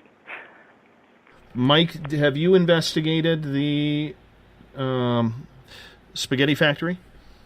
I have. I investigated this. I have investigated the Spaghetti Factory once, about 3 years ago. It was okay. I had the same experience. They said, "Come have dinner, then we'll let you investigate after," which they did. It was cool. We had dinner. Then the manager, who was on duty at the time, really cool guy, he basically did a walkthrough with us. He gave us an in-depth tour, and they also have a little logbook they keep that has all of their paranormal experiences. They all write it in this little logbook, like a little journal. Did we get any evidence there? No. It was too busy, and it was too loud. We had a couple cameras set up. We had an audio recorder up in the staff room, one in the kitchen, one in the back room, like back dining area where it was said a lot of activity happens. Nothing, just trains, cars, and air conditioners. But it was really cool to be there. And there's a lot of trains in that area. That's for sure. Where I'd like to go is underneath it, but I don't know how to go down there.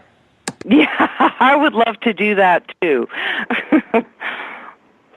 Yes, Vancouver's hidden underground would be very, very interesting indeed. Guys, I'm going to get you to hold on because we are literally just seconds away from our final break of the night. Ghosts of the Great White North. Myself and Mike Morin from Haunted Crew of Canada do this show the third Wednesday of every month as we show all of our American friends and listeners from around the world that there are actually some ghosts up here in Canada. It's not just hockey, moose, polar bears, and Tim Hortons. No, we got ghosts up here as well. We're going to get into more stories and hauntings from Vancouver with Katie Ackerman-Webb from Vancouver Spooks Paranormal Investigations. She's going the distance with us tonight. She's brave. Very brave. And we're going to have some fun in the next hour. More of your questions, more of Katie's stories and Mike's stories. Ghosts of the Great White North continuing right after this. You're listening to Spaced Out Radio. I am your host, Dave Scott. We'll be back with hour number 3 right after this. We're getting strange on Saturday nights. Hi there, this is Dave Cruz, and each Saturday, starting at 9 p.m. Pacific, midnight Eastern, I will take you on a tour of the weird and obtuse on Spaced Out Saturdays, from aliens to Sasquatch and every tinfoil hat in between. We got you covered. Join us at spacedoutradio.com for Spaced Out Saturdays. See you there. Not ready for bed on Saturday night? Right after Spaced Out Saturdays, hop on over to S4 with Corey Ruiz and me, Eric Cooper from Forest Moon Paranormal. With S4, there are no limits to what we try and uncover. From government conspiracies to helping clean up the paranormal, no topic is safe on S4. We get to the heart of the matter, of the subjects you want to learn more about. So tune in on S4 starting at midnight Pacific, 3 a.m. Eastern, only on spacedoutradio.com. Have you had an experience you can't explain? Would you like someone you can trust to look into it? We have just the place. The SOR Sightlines Report is the place for you to find answers. Whether it's Bigfoot, UFOs, Dogman, ghosts, aliens, or anything strange, the Sightlines Report will get you connected with one of our expert researchers to find out what's going on. All of your personal information is kept 100% confidential. The SOR Sightlines Report, a place for you to find the answers you need. Only at spacedoutradio.com. Hi there. I'm Butch Witkowski, lead investigator with U4 Cop. On the final Monday of every month, you can listen to me and host Dave Scott on Spaced Out Radio's Strange Days. We're going to get to the heart of the matter when it comes to what's happening out there. People are seeing and experiencing things from ET contact to Bigfoot, and I want to hear about it. Your experiences are what we investigators need to help solve these unknown mysteries. So tune in at spacedoutradio.com to the final Monday of every month from Butch Witkowski's Strange Days. This is Eric Markham, news editor for the Spaced Out Radio's The Encounter Online. We have put together a great team of writers and journalists from all over the world to bring you top-quality paranormal stories, from alien encounters to the latest conspiracies. You won't find any of that fake news here. True stories and top-notch reporting as we look to bring these experiences to the mainstream. The Encounter Online, only at spacedoutradio.com. Do you want to know the truth? Do UFOs exist? Are aliens real? Are the governments hiding the biggest secret in history? We're UFO seekers, and we're on a hunt for the truth. Subscribe to our YouTube channel and follow along with us as we journey across the United States, visiting UFO hotspots and alien hotspots, trying to document the UFO phenomenon. Catch us on Spaced Out Radio every third Monday of the month as we discuss Area 51, UFOs, and more. And also, don't forget to subscribe to us on YouTube. Patrolling the Pacific Northwest, we are always on the lookout for the strange and unassuming stories that real people are experiencing. Hi, I'm Vincent Zunza from Pacific North Weird. Me and Alexandra Sullivan have teamed to bring to you those odd stories that never seem to make it into the mainstream. Stories so weird that will leave you scratching your head wondering, is this real? It's as real as it gets with Pacific North Weird. You can watch our videos right here at spacedoutradio.com. Become more intimate and interactive with Spaced Out Radio. Join our Space Travelers Club with your new membership. For $5 a month, we'll provide you with special access to the website, monthly prize draws from books to psychic readings, along with monthly newsletter, private interviews, and more. Sign up today to be part of Spaced Out Radio's experience. Looking for a place to advertise at a very reasonable cost? Look no further than Spaced Out Radio. SpacedOutRadio.com has an advertising tab that you can click to check out our daily, weekly, and monthly packages to play on the radio, or our website including social media. From commercial spots to banners, we have it all. Check out our competitive pricing today. Don't have time to listen to Spaced Out Radio live? Wherever you are, the car, the office, the shower, or even if you're traveling, we're right here for you. Each Spaced Out Radio show can be found on iTunes, TuneIn, and on our YouTube channel, Spaced Out Radio Show. It's the perfect way for you to catch up on our shows. For more information, just head over to our website, spacedoutradio.com, and tune in to us today.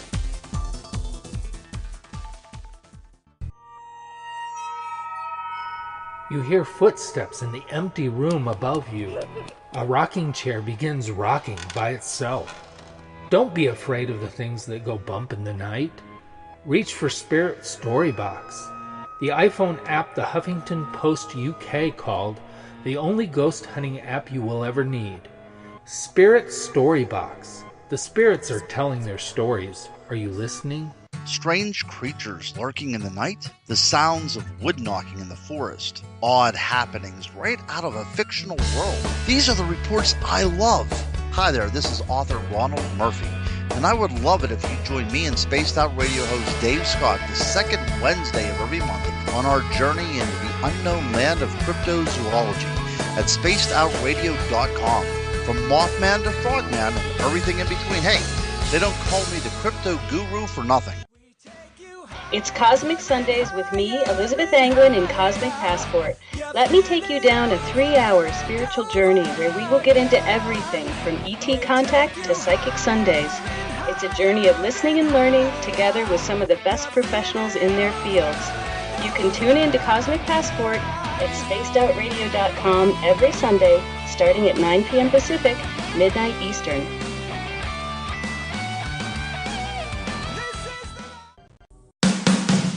The views and opinions expressed by tonight's guest and topic of discussion do not necessarily represent the official policy or position of Spaced Out Radio, Spaced Out Weekend, Spaced Out Radio Limited, its hosts, syndicated carriers, or anyone associated with this broadcast. You're listening to Spaced Out Radio with Dave Scott. Follow Dave on Twitter at Spaced Out Radio and hashtag Spaced Out Radio, and on Facebook Spaced Out Radio Show. Now, back to the program. A child grew up too fast, went running wild. Now we don't know who to pray to.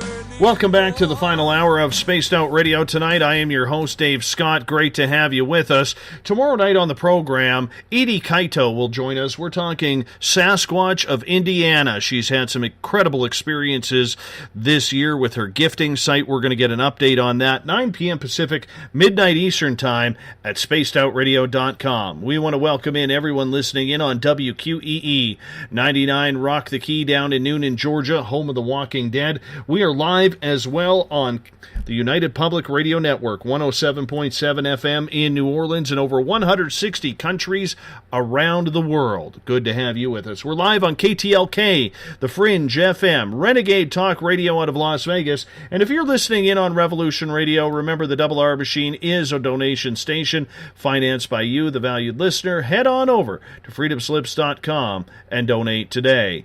Bill Cardwell has set the password for tonight in the SOR Space Travelers Club.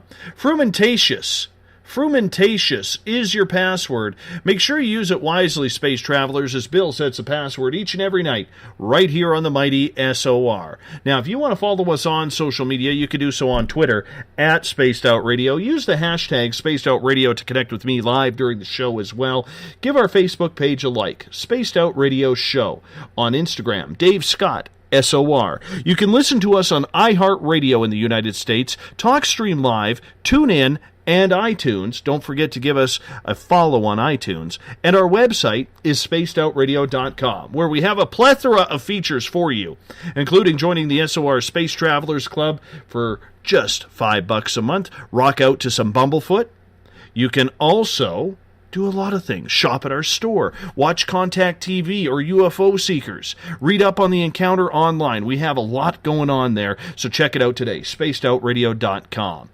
For the final time tonight, Ghosts of the Great White North. Mike Morin from Haunted Crew of Canada is here, and we are joined by Katie Ackerman-Webb from Vancouver Spooks Paranormal Investigations. Thank you guys for joining us. Thank you, Dave. Thank you. Now, Mike, you wanted to start off with a question for Katie. I did. If you're able to say or discuss, because I know the privacy stuff, what sort of activity was at Roosters? The reason I ask is because that place, I spent a lot of time in there, made a lot of bad decisions, and I quite enjoyed going there in my youth. Well, this isn't private at all. We have dedicated one of our pages on our website to Roosters and presented all our evidence there and the history of the place.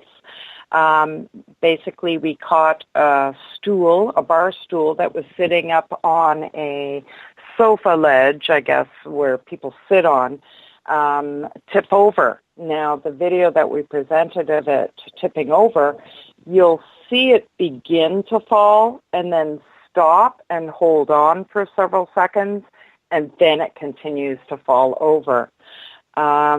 We've also caught some voices there that are on our video as well. Namely, one of the voices is in the women's washroom, and another voice is out in the back bar area. I believe they have a special name for that area, and I can't remember, don't recall it right at this moment. The medium that walked through, Jules, walked through the bar before we went and investigated. I recorded her, and she came up with some key figures. And through my research, she was dead on again. She discovered there was a young man that's hanging out in one of the cages. If you know Roosters at all, it has some cages standing up on stage, and I guess, you know, the kind of cages where go-go girls used to dance in. Well, I guess some people still do. I know those cages, yep. Okay, so she's identified a male hanging out in one of those cages, and she said that he likes to play pranks like push over bar stools. and touch people and whisper in their ears and make things move around, or pick up items and have them disappear on the staff and then have them reappear somewhere else. Through research, I found out that there was a young man that was very similar to that kind of description that had frequented the bar, and he had been killed just outside of the place. The female spirit that she discovered in the back bar area, both my niece, Natasha, and Jules came up with a name that started with A or could be Amanda. And I had a visitation from her a week after after our investigation, where I felt she was walking down my hallway, and she peeked around the corner to where I was standing, and she said to me, "It's okay, I forgive him." When I did my research, I found a young lady had been in a car accident just outside of the bar with her boyfriend driving, and they wrapped the car around the pole. They had both been drunk, and the fellow went to prison. I believe it was for a whole year. He's still tormented from what I understand, and I totally get that. I respect the fellow. But if that really was her and her name was Amanda, then I have to say she forgives you. And I don't know how to reach out to him or if I even should, but maybe this radio program will reach someone that knows them and will let him know it's okay, everything's all right. She also came up with a fellow in the bathroom. Now, my niece was in the bathroom asking questions, and then she felt that the guy in the bathroom was trying to hide, that he was scared that somebody was going to find him, that he was wearing like a leather jacket, that his hair was wet and his jacket was wet, and that he was embarrassed to be in the girls' washroom. She came up with a name that started with BR, and there was another name that Jules came up with, possibly an Aaron. Through research, again, I found 3 fellows that died within close proximity of roosters. Each one was murdered, and one of them was affiliated with drugs. Another one was a car enthusiast, and Jules had picked up on a guy that loved his car. And the third one was an accident, but that he had been stabbed and died later in hospital. And he had the Aaron name to him. So that was really interesting. And otherwise, I didn't pick up any evidence at the front door, although Jules told me there was a tall, handsome fellow that was very jovial and friendly and kept on saying, "Come on inside. It's going to be a good time." And sure enough, they had a bouncer doorman that had passed away in 2012, and that he was that type of a person. They described him to a T from what Jules had told us. There is also a biker up in the balcony, apparently, that Jules called Floyd. And, well, the staff had told us of a biker dude that loved hanging out, and his name was Floyd. I couldn't find any information about him because I didn't have enough. There were several Floyds in BC that had passed away in the area, but none of them were around his age. He had died of illness, and if it's him, he loves hanging out on that balcony, and we heard several creaks and groans up there, and even caught a voice saying, "Go." So, could be him. I don't know. I'm going to get personal here for a quick second. The spirit that you say had an accident, who was apparently stabbed, was that the person who died on the highway? Running out of Roosters. No, that's the fellow that was hanging out in the cage. Really? Okay, I know about him. Okay. Okay, and I'm going to get personal here for a second. I coached him in hockey. Mm-hmm. Yes, he was the hockey player. You're right. Yes, and I can tell you a lot about him. His name was Derek. Yes. And he was apparently, as story goes, he was a very flirtatious young man, 21 years old. He turned down a part in the movie Miracle that was being filmed in Abbotsford because his hockey team was playing in playoffs that year. Okay. And shortly after that, him and another young man who I coached in hockey. Wow, this just got really personal. This is kind of cool. Mm-hmm. Him and another young man who I coached in hockey were out at Roosters, and apparently Derek was hitting on a young lady, and she was graciously accepting his advances until her bouncer boyfriend noticed it. And the bouncers chased him out, and a physical altercation started. Derek had a few to drink. He ran, and after getting hit a couple of times, he ran for his safety across the highway, where he was killed by an oncoming vehicle that killed him instantly. Now, the medium told us, this is how she described him. He's got reddish-brown hair. Yep. He was wearing something plaid. He loves to laugh, and he loves the ladies. And while he's in this place, he enjoys watching people and pranking them. Yes. Does that sound like him? Yes. Yes. Curly hair. Very curly hair. Yes. Right. Good-looking kid. You know, I had known him since he was 13, 14 years old. Mm-hmm. And, you know, I remember that day when it happened, and I have never been back to Roosters nightclub since. I just could not go there. I'd been invited numerous times, but knowing the shenanigans that are around that bar with a certain, let's say, motorcycle get-together group, you know, enthusiasts. Thank you, Mike. I just could not for the life of me absolutely go back there.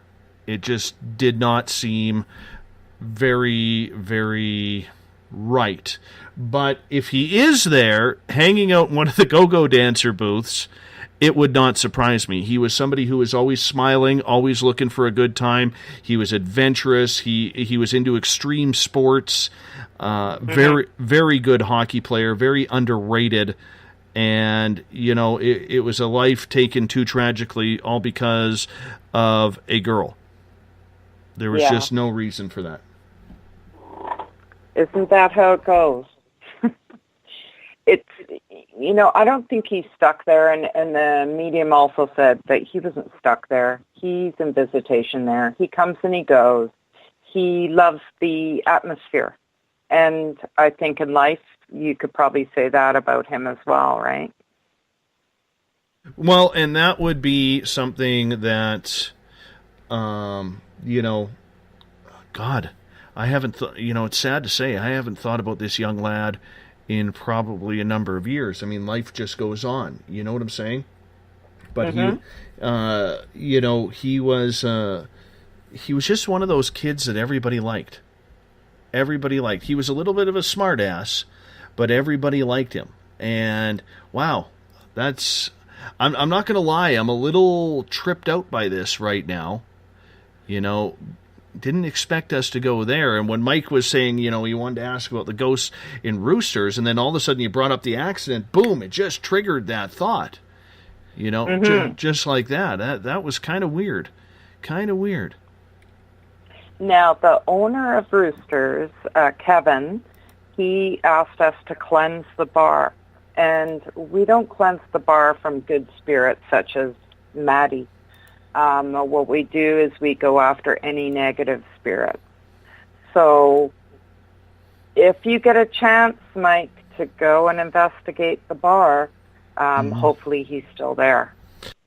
And Mike, if you get that chance, you got to do me a favor. Let me know. I will come down for that one because Derek may come forward with me there. Yeah, good idea. That's a really good idea. We will look into that ASAP for you. Yeah. That will be a hard night for me. Very hard night for me. But, I would do that. And, he would be, I'm thinking he would be 34 right now. 34? 35? Yeah, wow. Yeah. Well, So he passed away in 2003, I think it was. Yes. Mm-hmm. So, your psychic actually got that he was a hockey player. Yeah. She got a lot of what I found through research. I found newspaper articles. I even list them on the website of where I found information, and even quoted some of the good things that the newspaper article said about him. Well, you know what? I would be I'm a little stunned right now, and I don't usually and a lot on the air, but I'm a little taken back right now. You're frazzled. I am a little frazzled right now. I'm not going to lie. I am a little frazzled right now. On the flip side, it will be very interesting to see if he comes forward if I'm there. Having confirmation that he's there or at least stopping by every now and again for a drink is something interesting. Very interesting. Well, maybe this is why you and I were meant to meet today. Never know. Never know. Right. You just never know with these things, coincidence that this story comes up about roosters. Yeah. And I hate country music, so going in there is going to drive me nuts. That's the other reason why I never went there, was because I couldn't stand the country music. And all these city boys trying to act like cowboys, wearing their hubcaps for belt buckles and their cowboy hats and cowboy boots that have never seen a farm in their history.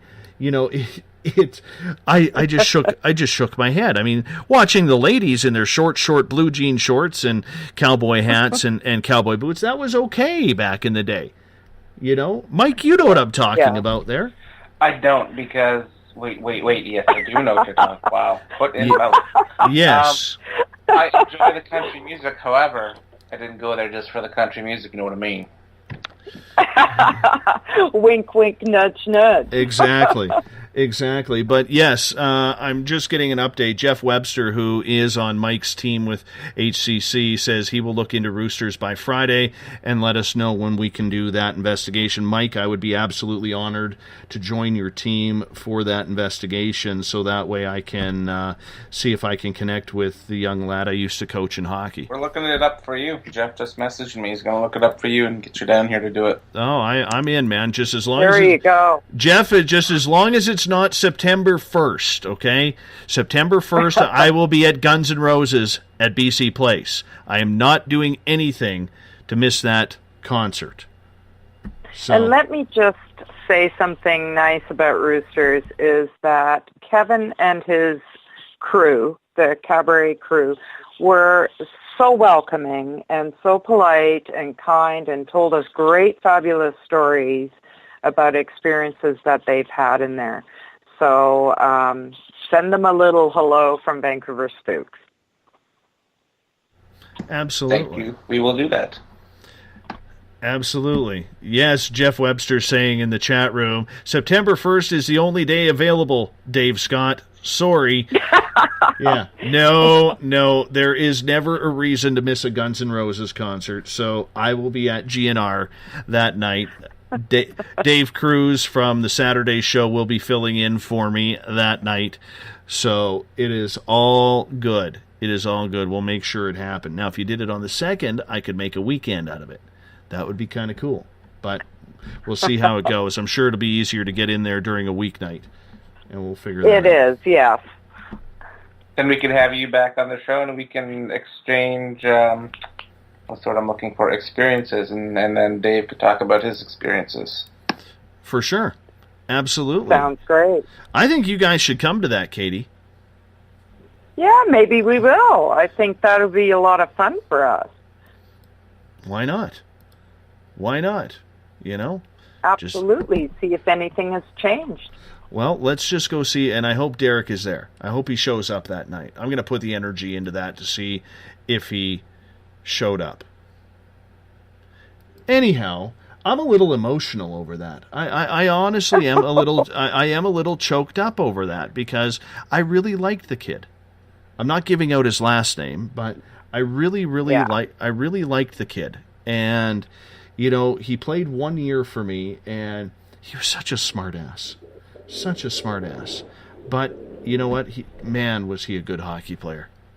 Yes, he was a good hockey player. Anyhow, let's get back to Vancouver before I choke up anymore. So thank you.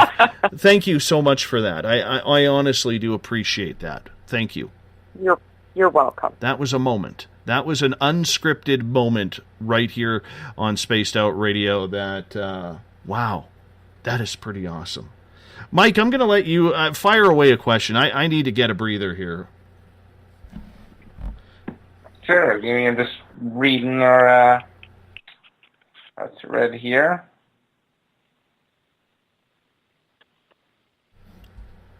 Do you do fundraisers in Vancouver, like paranormal fundraisers? I have not done any paranormal fundraisers as of yet. No. What do we mean by fundraisers? Like for a certain cemetery or house, or what kind of fundraisers? Like Heritage, like say Heritage Building B wanted to do a fundraiser, so I bring paranormal team in C to sell tickets to have people do like a public investigation, and all proceeds go to the Heritage House or Society. Well, I did do a fundraiser then. When we did the Giggle Dam on one time for the Port Coquitlam Heritage Society, I did a fundraiser where we invited people from all walks of life to come and investigate with us. And for a donation to the Heritage Society, they could come along. And I don't know how much money they actually raised, but it was a crowded evening for sure and a lot of fun. Have you guys ever investigated Stanley Park? I have not ever investigated Stanley Park, but I really want to. There are so many things that I've heard about it, and I especially want to find out the spot where those bones for the two children were found. Yeah, Do you know anything about that? I don't. I've heard of that, but I don't know the exact location. But there's so much history in that park, man. Like Aboriginal and just with Vancouver growing as well. Absolutely. I mean, it was a village at one point, wasn't it? Yes, it was way back when there were still bears in Stanley Park. Yeah. And what about the military base that's on, what do they call it, Dead Man's Island? I hear that place is haunted, but I haven't been able to get us in. Me neither. I've done one military base in the Kitsilano area, which was very active. And I've done the Billy Bishop Legion, which was extremely active as well. Now, I went and visited the Billy Bishop Legion just on the out chance that they would let us walk around one afternoon. And they did. They let us walk around upstairs. And I felt that there was a woman there, possibly playing a piano or something. But there were so many people downstairs, and you could smell the smoke that we used to be able to smoke cigarettes inside, and the people there were all disbelievers, so it kind of dampened the mood a little bit. So what kind of activity have you discovered there? We too felt that. I know which piano you're talking about upstairs, like kind of in the dance hall area. We also felt that there may have been like a female there, and also they're more of like a commanding officer type soldier, someone watching you that's not overly enthused with you being there, but is letting you be there, which we feel we may have gotten on the camera, but we can't give it a hard confirmation. Like, it would be kind of wishy-washy evidence. Okay. Yeah, no, we were there for at least 4 hours one night. It was good. It was wow, one of the better ones I've done investigations in Vancouver. We don't get into Vancouver often. We mainly do the Valley and Surrey White Rock. So right. Surrey's hopping. Surrey's pretty busy with. I know the people in the States have no clue what we're talking about, but this is more or less just Vancouver. It's just the outskirts of Vancouver, like what they call them, sort of suburbs. So yeah. Although Surrey has become quite a city in its own, right? The fastest growing city in BC. It is. It's huge. It's huge, and lots of activity, lots of graveyards. It's almost 1 million people now, I believe. I think it's going to be 1 million by 2019, something like that. They still have pet cemeteries, so there's a pet cemetery I want to investigate. Try and do some EVP. Well, there's an interesting question. Have you ever caught, Katie, anybody in your group, a spirit of a pet or an animal? We've never caught evidence of it, but recently there was a belief that perhaps a dog was with us and touched the back of one of our investigators' legs. And that was at a cemetery out in Agassiz, which is in the valley. Yes. We actually up here at the museum have there's a house there that got moved a number of years ago when they were creating the historic site, and we actually have a ghost cat that will come on EVP. Wow. Yeah, we noticed it back in April. Other investigators, as far as I know, and Jim Kolesnik, who is in the SOR Space Travelers, you can confirm this with me if you don't mind. But as far as I know, no other investigators have ever got a cat in the house, or the ghost cat in the house. Now, there's no place for a cat to hide upstairs. Everything is locked down, and the doors to the bedrooms are all cages with very small, tight cages on there that a cat couldn't get through. So we have caught the cat on EVP back in April, and on a ghost box that one of my investigator friends on the tour, Carrie, was using on Saturday night, the cat came through twice on there as well, meowing. Wow. Now, can I just give you a personal experience that I had? Sure. I've had 2 cats in the last 25 years. One lived to be 16, and she died of cancer in 2007. And my most recent kitty, Sally Wally, passed away just a couple of years ago, and she lived to be 20, and I had to put her down because of her kidneys failing.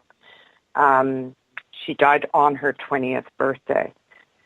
Just a couple of months ago, my landlady, now I live in a cement high-rise that goes 21 floors, and it's the biggest building on my block in the west end of Vancouver, so very dense population here.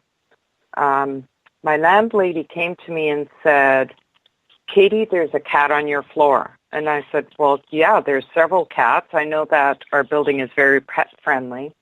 And she said, "No, the new fellow that they hired to help out with the office work and vacuuming the hallways, etc., saw out of the elevator, a gray cat running past him.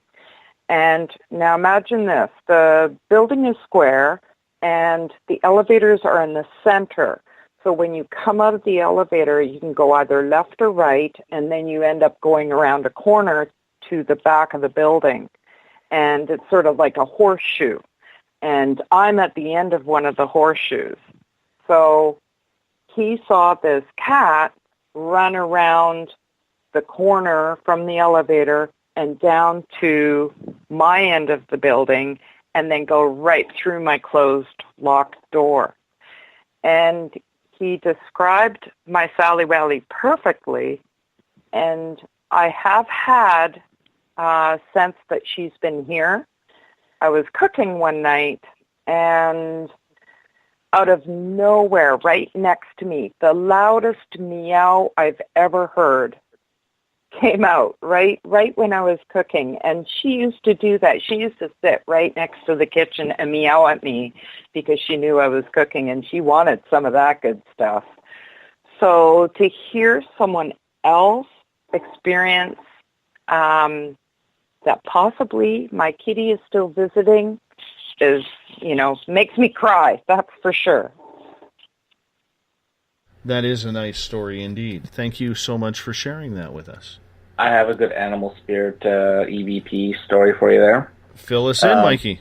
I was walking alone with my audio recorder, Barkerville, actually. And I got ghost pigs. I walked by the old slaughterhouse, and I picked up pigs squealing. Pigs? Pigs. Wow. Oink, yep. And Barkerville, too. So is there history that they've had a pigsty there way back in the day? Way back in the day, they used to have, it's a mining town, so they used to have slaughterhouses right there. So they basically had, in the old days, have the animals kind of just tied up there till it was time to go to the farm, so to speak. And you could hear them plain as day. It was trippy. Wow.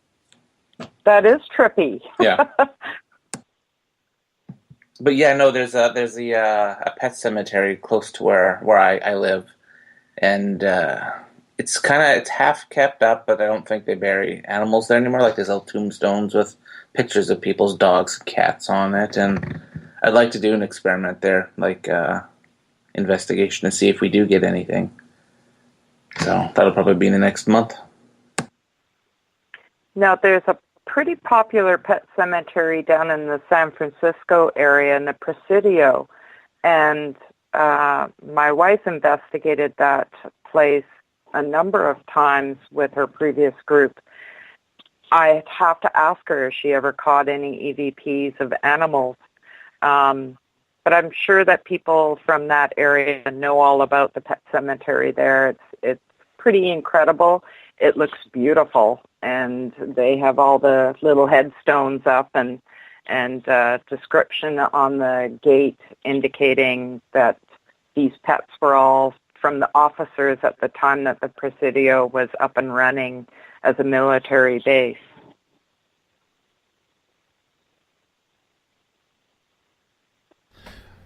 When it comes to, let's go back to Vancouver here for a second. Mm-hmm. Have you ever had the opportunity to do the Vancouver Hotel that is said to be very haunted? I myself have not. I know there is a medium coming this year that apparently goes there every year, and they reached out to us, and I'm sure every other paranormal team there is in the Lower Mainland, asking if we were interested in helping out and attending. But then I asked them, what did we have to do that? And they basically told us sell tickets. So I declined. But I'd love to go and investigate that 13th floor, the 14th floor, right? Yes, I never stay on the 14th floor. It's just the 13th. Right. I have been trying to find the young lady that they say is haunting that floor. Everybody calls her Jeannie. I have not found any death certificate or article about any accident outside of the hotel from the era that they're saying, I think 42 to 45, somewhere in there. Doesn't mean that she didn't actually attend there or die there. So I'm looking for evidence that she actually lived and that's her name. Comment for you, Katie, from Derek White Sky Cloud, who is a very talented psychic medium, and he says, in regards to your cat, Sally Wally, she will always stay with you until you get another one. She chose to stay, and she is telling you, Katie, not to feel guilty for having to put her down, that she will love you always. That's from Derek. Oh, thanks, Derek. I really appreciate that. Yes. I've really carried that guilt around for a long time. All right, let's move on. Well, Bill Cardwell says, isn't Stanley Park a giant urban outdoor toilet? No, Bill, that's Maple Leaf Gardens. That's Maple Leaf Gardens, Bill. East Coasters. East Coasters. That's all you got to say. Yeah. Can't say anything more, right? No, absolutely. Absolutely. Where, in your opinion, is the most haunted building in Vancouver that you have investigated? Wow. Most haunted building, I would have to say, is the Giggle Dam in Port Coquitlam. I really think it's got something going on there with more than one spirit. Outdoors, I would think Boot Hill Cemetery. Those are the two most haunted places that I know about that I've personally investigated. How about you, Mike? In Vancouver, yeah, I would go ahead and say Boot Hill is one of them. Crescent Park in Surrey is one of them. It said there's old burial grounds around there. And the Billy Bishop was pretty good for Vancouver.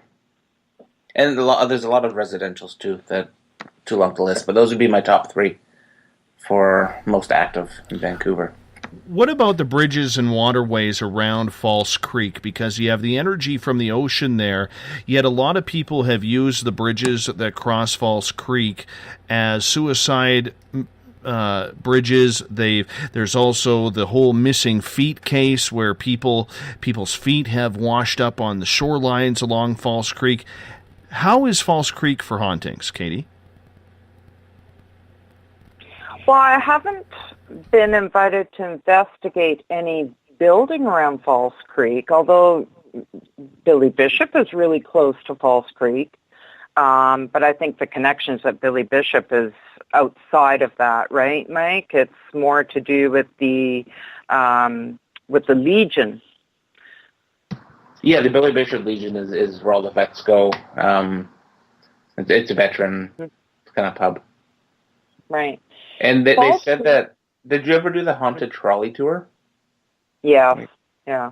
Like way back when, they would go by the Billy Bishop and they would tell the big ghost stories of the Billy Bishop. Apparently Billy Bishop haunts it too. Mm-hmm. False Creek itself was actually a lot longer and larger than it is today. They filled in a whole chunk of it that's just outside of Chinatown. So it lends to the fact that Chinatown was on the edge of water, and Chinatown is very haunted. There's a lot of residences there that are haunted, a lot of old buildings that are still standing that most likely have entities visiting. Have you ever tried investigating around the dozens of monuments that are around Vancouver from Stanley Park to the Terry Fox Monument. And for our American friends, if you don't, I'm sure you know who Terry Fox is because he has cancer research runs every September. He passed away in 1981 after his cancer came back, shutting down his Marathon of Hope.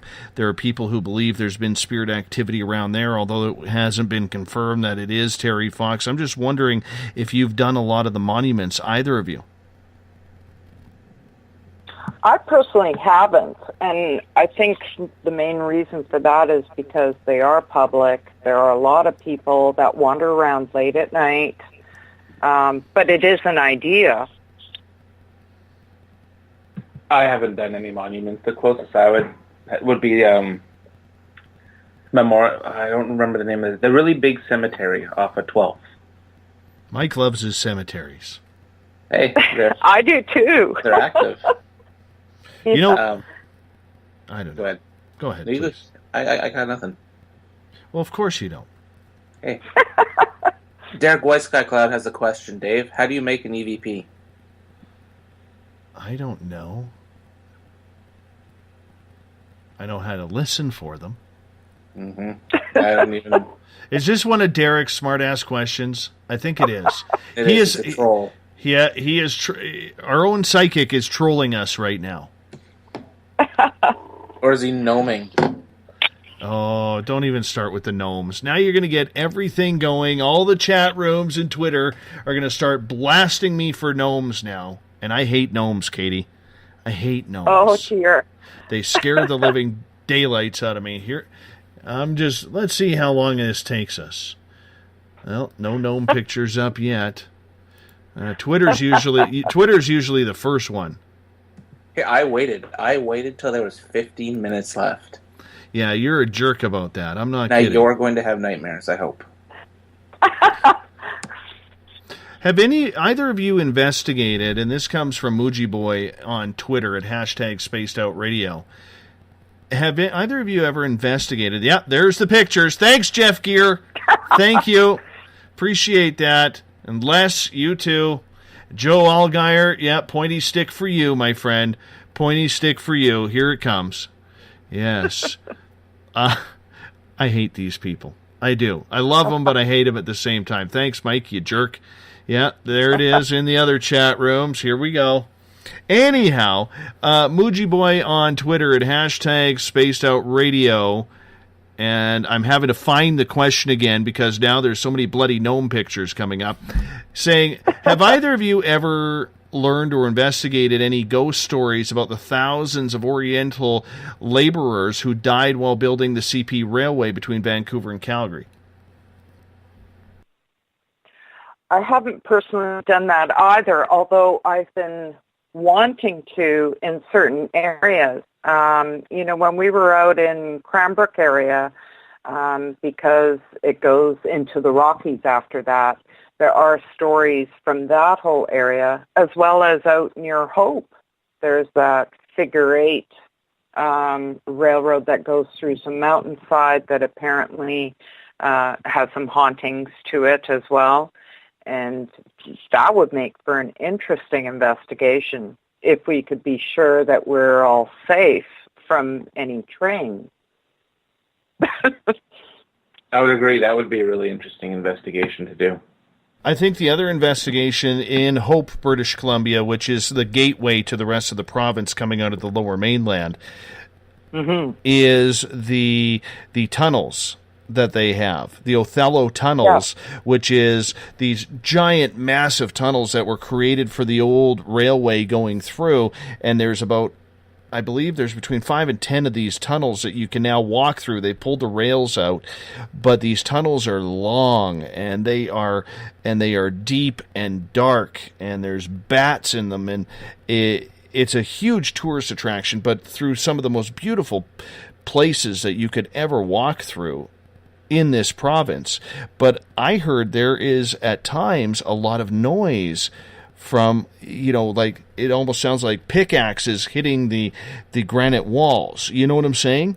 And the dynamite exploding and the train horns. I hear there's a lot of stories like that around there. Have either of you heard about that?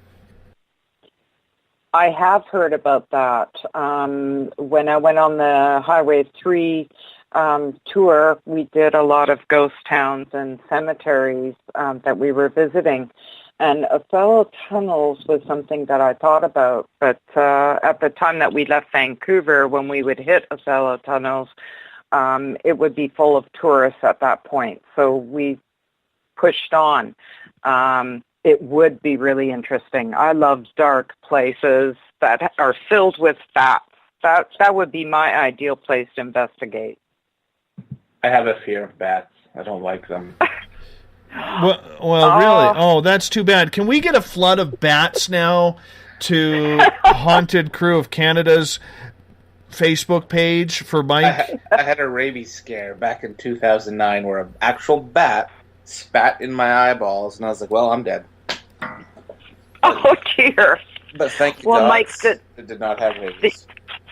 Then if you ever go to Waverly Hills, you better protect yourself, because that first floor is full of bats. Oh, gross. Yeah, no, we did a really old Cheat Coon Tong building up in the Caribou, and it was just, I could feel their wings fluttering on my hair, and it was basically like a form of torture. But I stuck it out. Yeah, I stuck it out. So, now you hear me scream like a girl? Throw a bat at me. Easton or Mikan? What? Baseball bats. Oh. We do investigate the Kent Cemetery, which is out not far from Hope, and it is a cemetery in the midst of farmland and is straight up a hill. So you have to walk a bunch of stairs just to get up to the top of it before you're out of breath.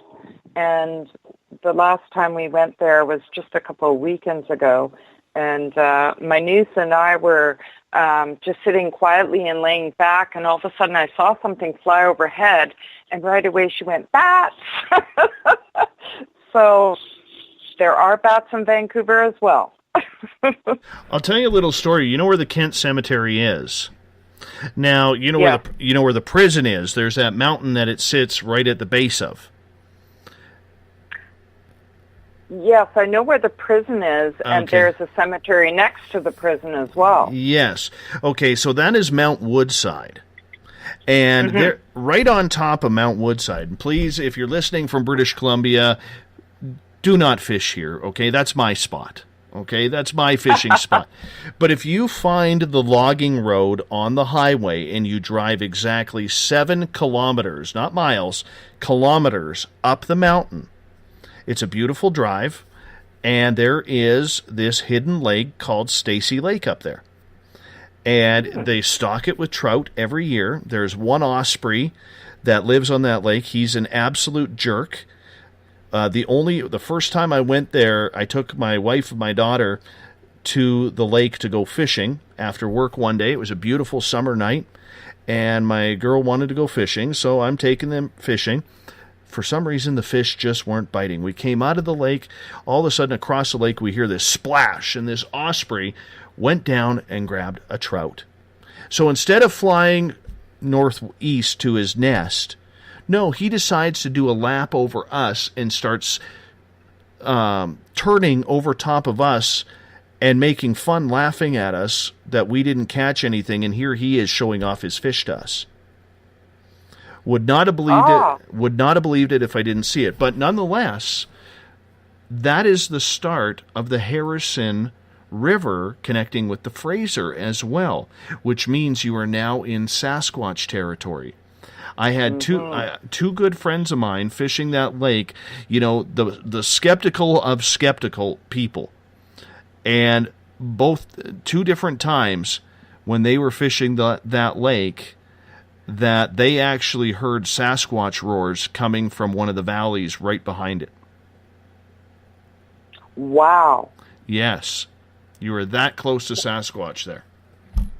Well, you know, I've always been interested in Sasquatch, although I haven't gone and investigated them. But I did stay up at one of the mountains around Harrison Hot Springs, Harrison Lake. And one night, a friend of mine were up at the top of one of the mountains off of Forest Road, and we had parked his little truck, and we pitched a tent, and we had some fun that night. We had a few drinks and promptly fell asleep. The next morning, we woke up, and there was bear poop all over the place. And I thought, what if that was Sasquatch poop? But no, we identified it to be black bear poop, so darn. And Jeff Webster continuing with the gnome pictures. Jeff, I guess you can figure what finger I'm holding up at you right now. Thanks, Mike. Andrew on Twitter. Yes, appreciate all the gnomes. Oh, it's a gnome bat. It's a bat gnome, Mike. You won't even like this one. These people are rude. Rude! And Mike has to try and get me every time. We only got about 4 minutes left tonight. This has flown by. And Katie, I want to say thank you so much for stepping up to the plate and, opening up that doorway for the Roosters investigation, because I'm definitely going to come down for that one. But what do you have planned? What is your year like to finish off here for 2017 over the next few months with investigations with Vancouver Spooks Paranormal Investigations? Well, we're hoping that some more residential clients reach out to us for help. We're also finding out what's going on and helping them to move on and possibly doing some more cleansing. And I'm continuing my research on the Boot Hill Cemetery convicts. I think that helps a lot, too, and to help bring them some peace. Excellent. Excellent. And you know what? I'm going to extend the invitation to your group if Mike stops typing for a second. I'm going to extend the invitation to your group. And now he puts his mic on mute. I love catching him. Love catching him. That's what you get for bringing up gnomes tonight, Mike. That is the first time in over 6 months that I did that. Yeah, more like 2 shows, but normally I'm grinding my teeth. But nonetheless, I want to extend the invitation up to your team as well, that if you would like to come on up for a weekend up here to investigate the 108 Mile Ranch Heritage Site, it is open for paranormal business. We do have some things we have to take care of, but nonetheless, it would be open. We'd love to do that, Dave. I'll certainly be in touch with you about that. Yes, come before the snow, because it gets real cold. Real cold. And actually, on September 9th, when we do our next ghost tour, we are actually going to be doing a tour to help raise money for the 108 Volunteer Fire Department to help them get some gear that they found that they were very short of during the forest fire situation here. So we want to try and help raise some money for that. So I will extend the invitation to you and your team to come on up for that. It's very, very cheap. We're doing it $20 a person. Our goal is to raise $1,000 for the fire hall. Okay. Yeah. I will find out more information and talk to my team about that. And we'll just get let back me know. to you. Absolutely. Let me know. Perfect. And Mike, I want to say thank you for joining us again tonight, my friend, because, we can finally give out the name Haunted Crew of Canada. And tell us what's up and what's next for the Haunted Crew. What is next for the Haunted Crew? Well, we're just finishing up all of our previous investigation footage. We're trying to do a 30-day turnaround to pop all episodes on YouTube. If you go to our Haunted Crew of Canada Facebook page, you can actually see the little teaser I made for our investigation we did at the Bailey House in Merritt, BC. What's next for us? We're probably going to hit up 108 Mile again. And there are a couple other ones that I'm not allowed to say, but we can probably talk about next month that we'll be hitting up as well. Excellent. And once again, Katie Ackerman-Webb from Vancouver Spooks Paranormal Investigations. If anybody needs to get a hold of you, how could they do that? Simply go to our website. It's vancouverspooks.com. And I get the emails right away and will call or email back. That is awesome. Thank you so much, guys, for doing this. That was a lot of fun tonight. I had a lot of fun. Love talking ghosts, especially in areas where I'm familiar with. And Katie, it had to be divine intervention for you to tell me about my former hockey player, Derek, whose spirit is still in the Roosters Cabaret in Pitt Meadows, British Columbia. That was awesome. I look forward to that one. for inviting us. Absolutely. You guys hold on. I'm going to wrap this up. Mr. Ron Bumblefoot Thal, our resident guitar god, rocking us with Little Brother is Watching. Bumblefoot is the official music of Spaced Out Radio, rocking us in and out of every single show. I want to say thank you to my team who helps us put together this show on a nightly basis. Everett Thiemer and Eric Markham, Jolene Lammers, web design along with Tim Doyle, Catherine James, social media, Bob Davis, our great announcer, Kim Gandy, director of business development. We are all over the place. But most of all, we thank all of you, the listeners, especially those who are on Twitter, on Facebook, in the Revolution Radio chat room, Spreaker chat room, kicking butt and having some fun with us, even if you are jamming me with pictures of garden gnomes. But we can't do it without you.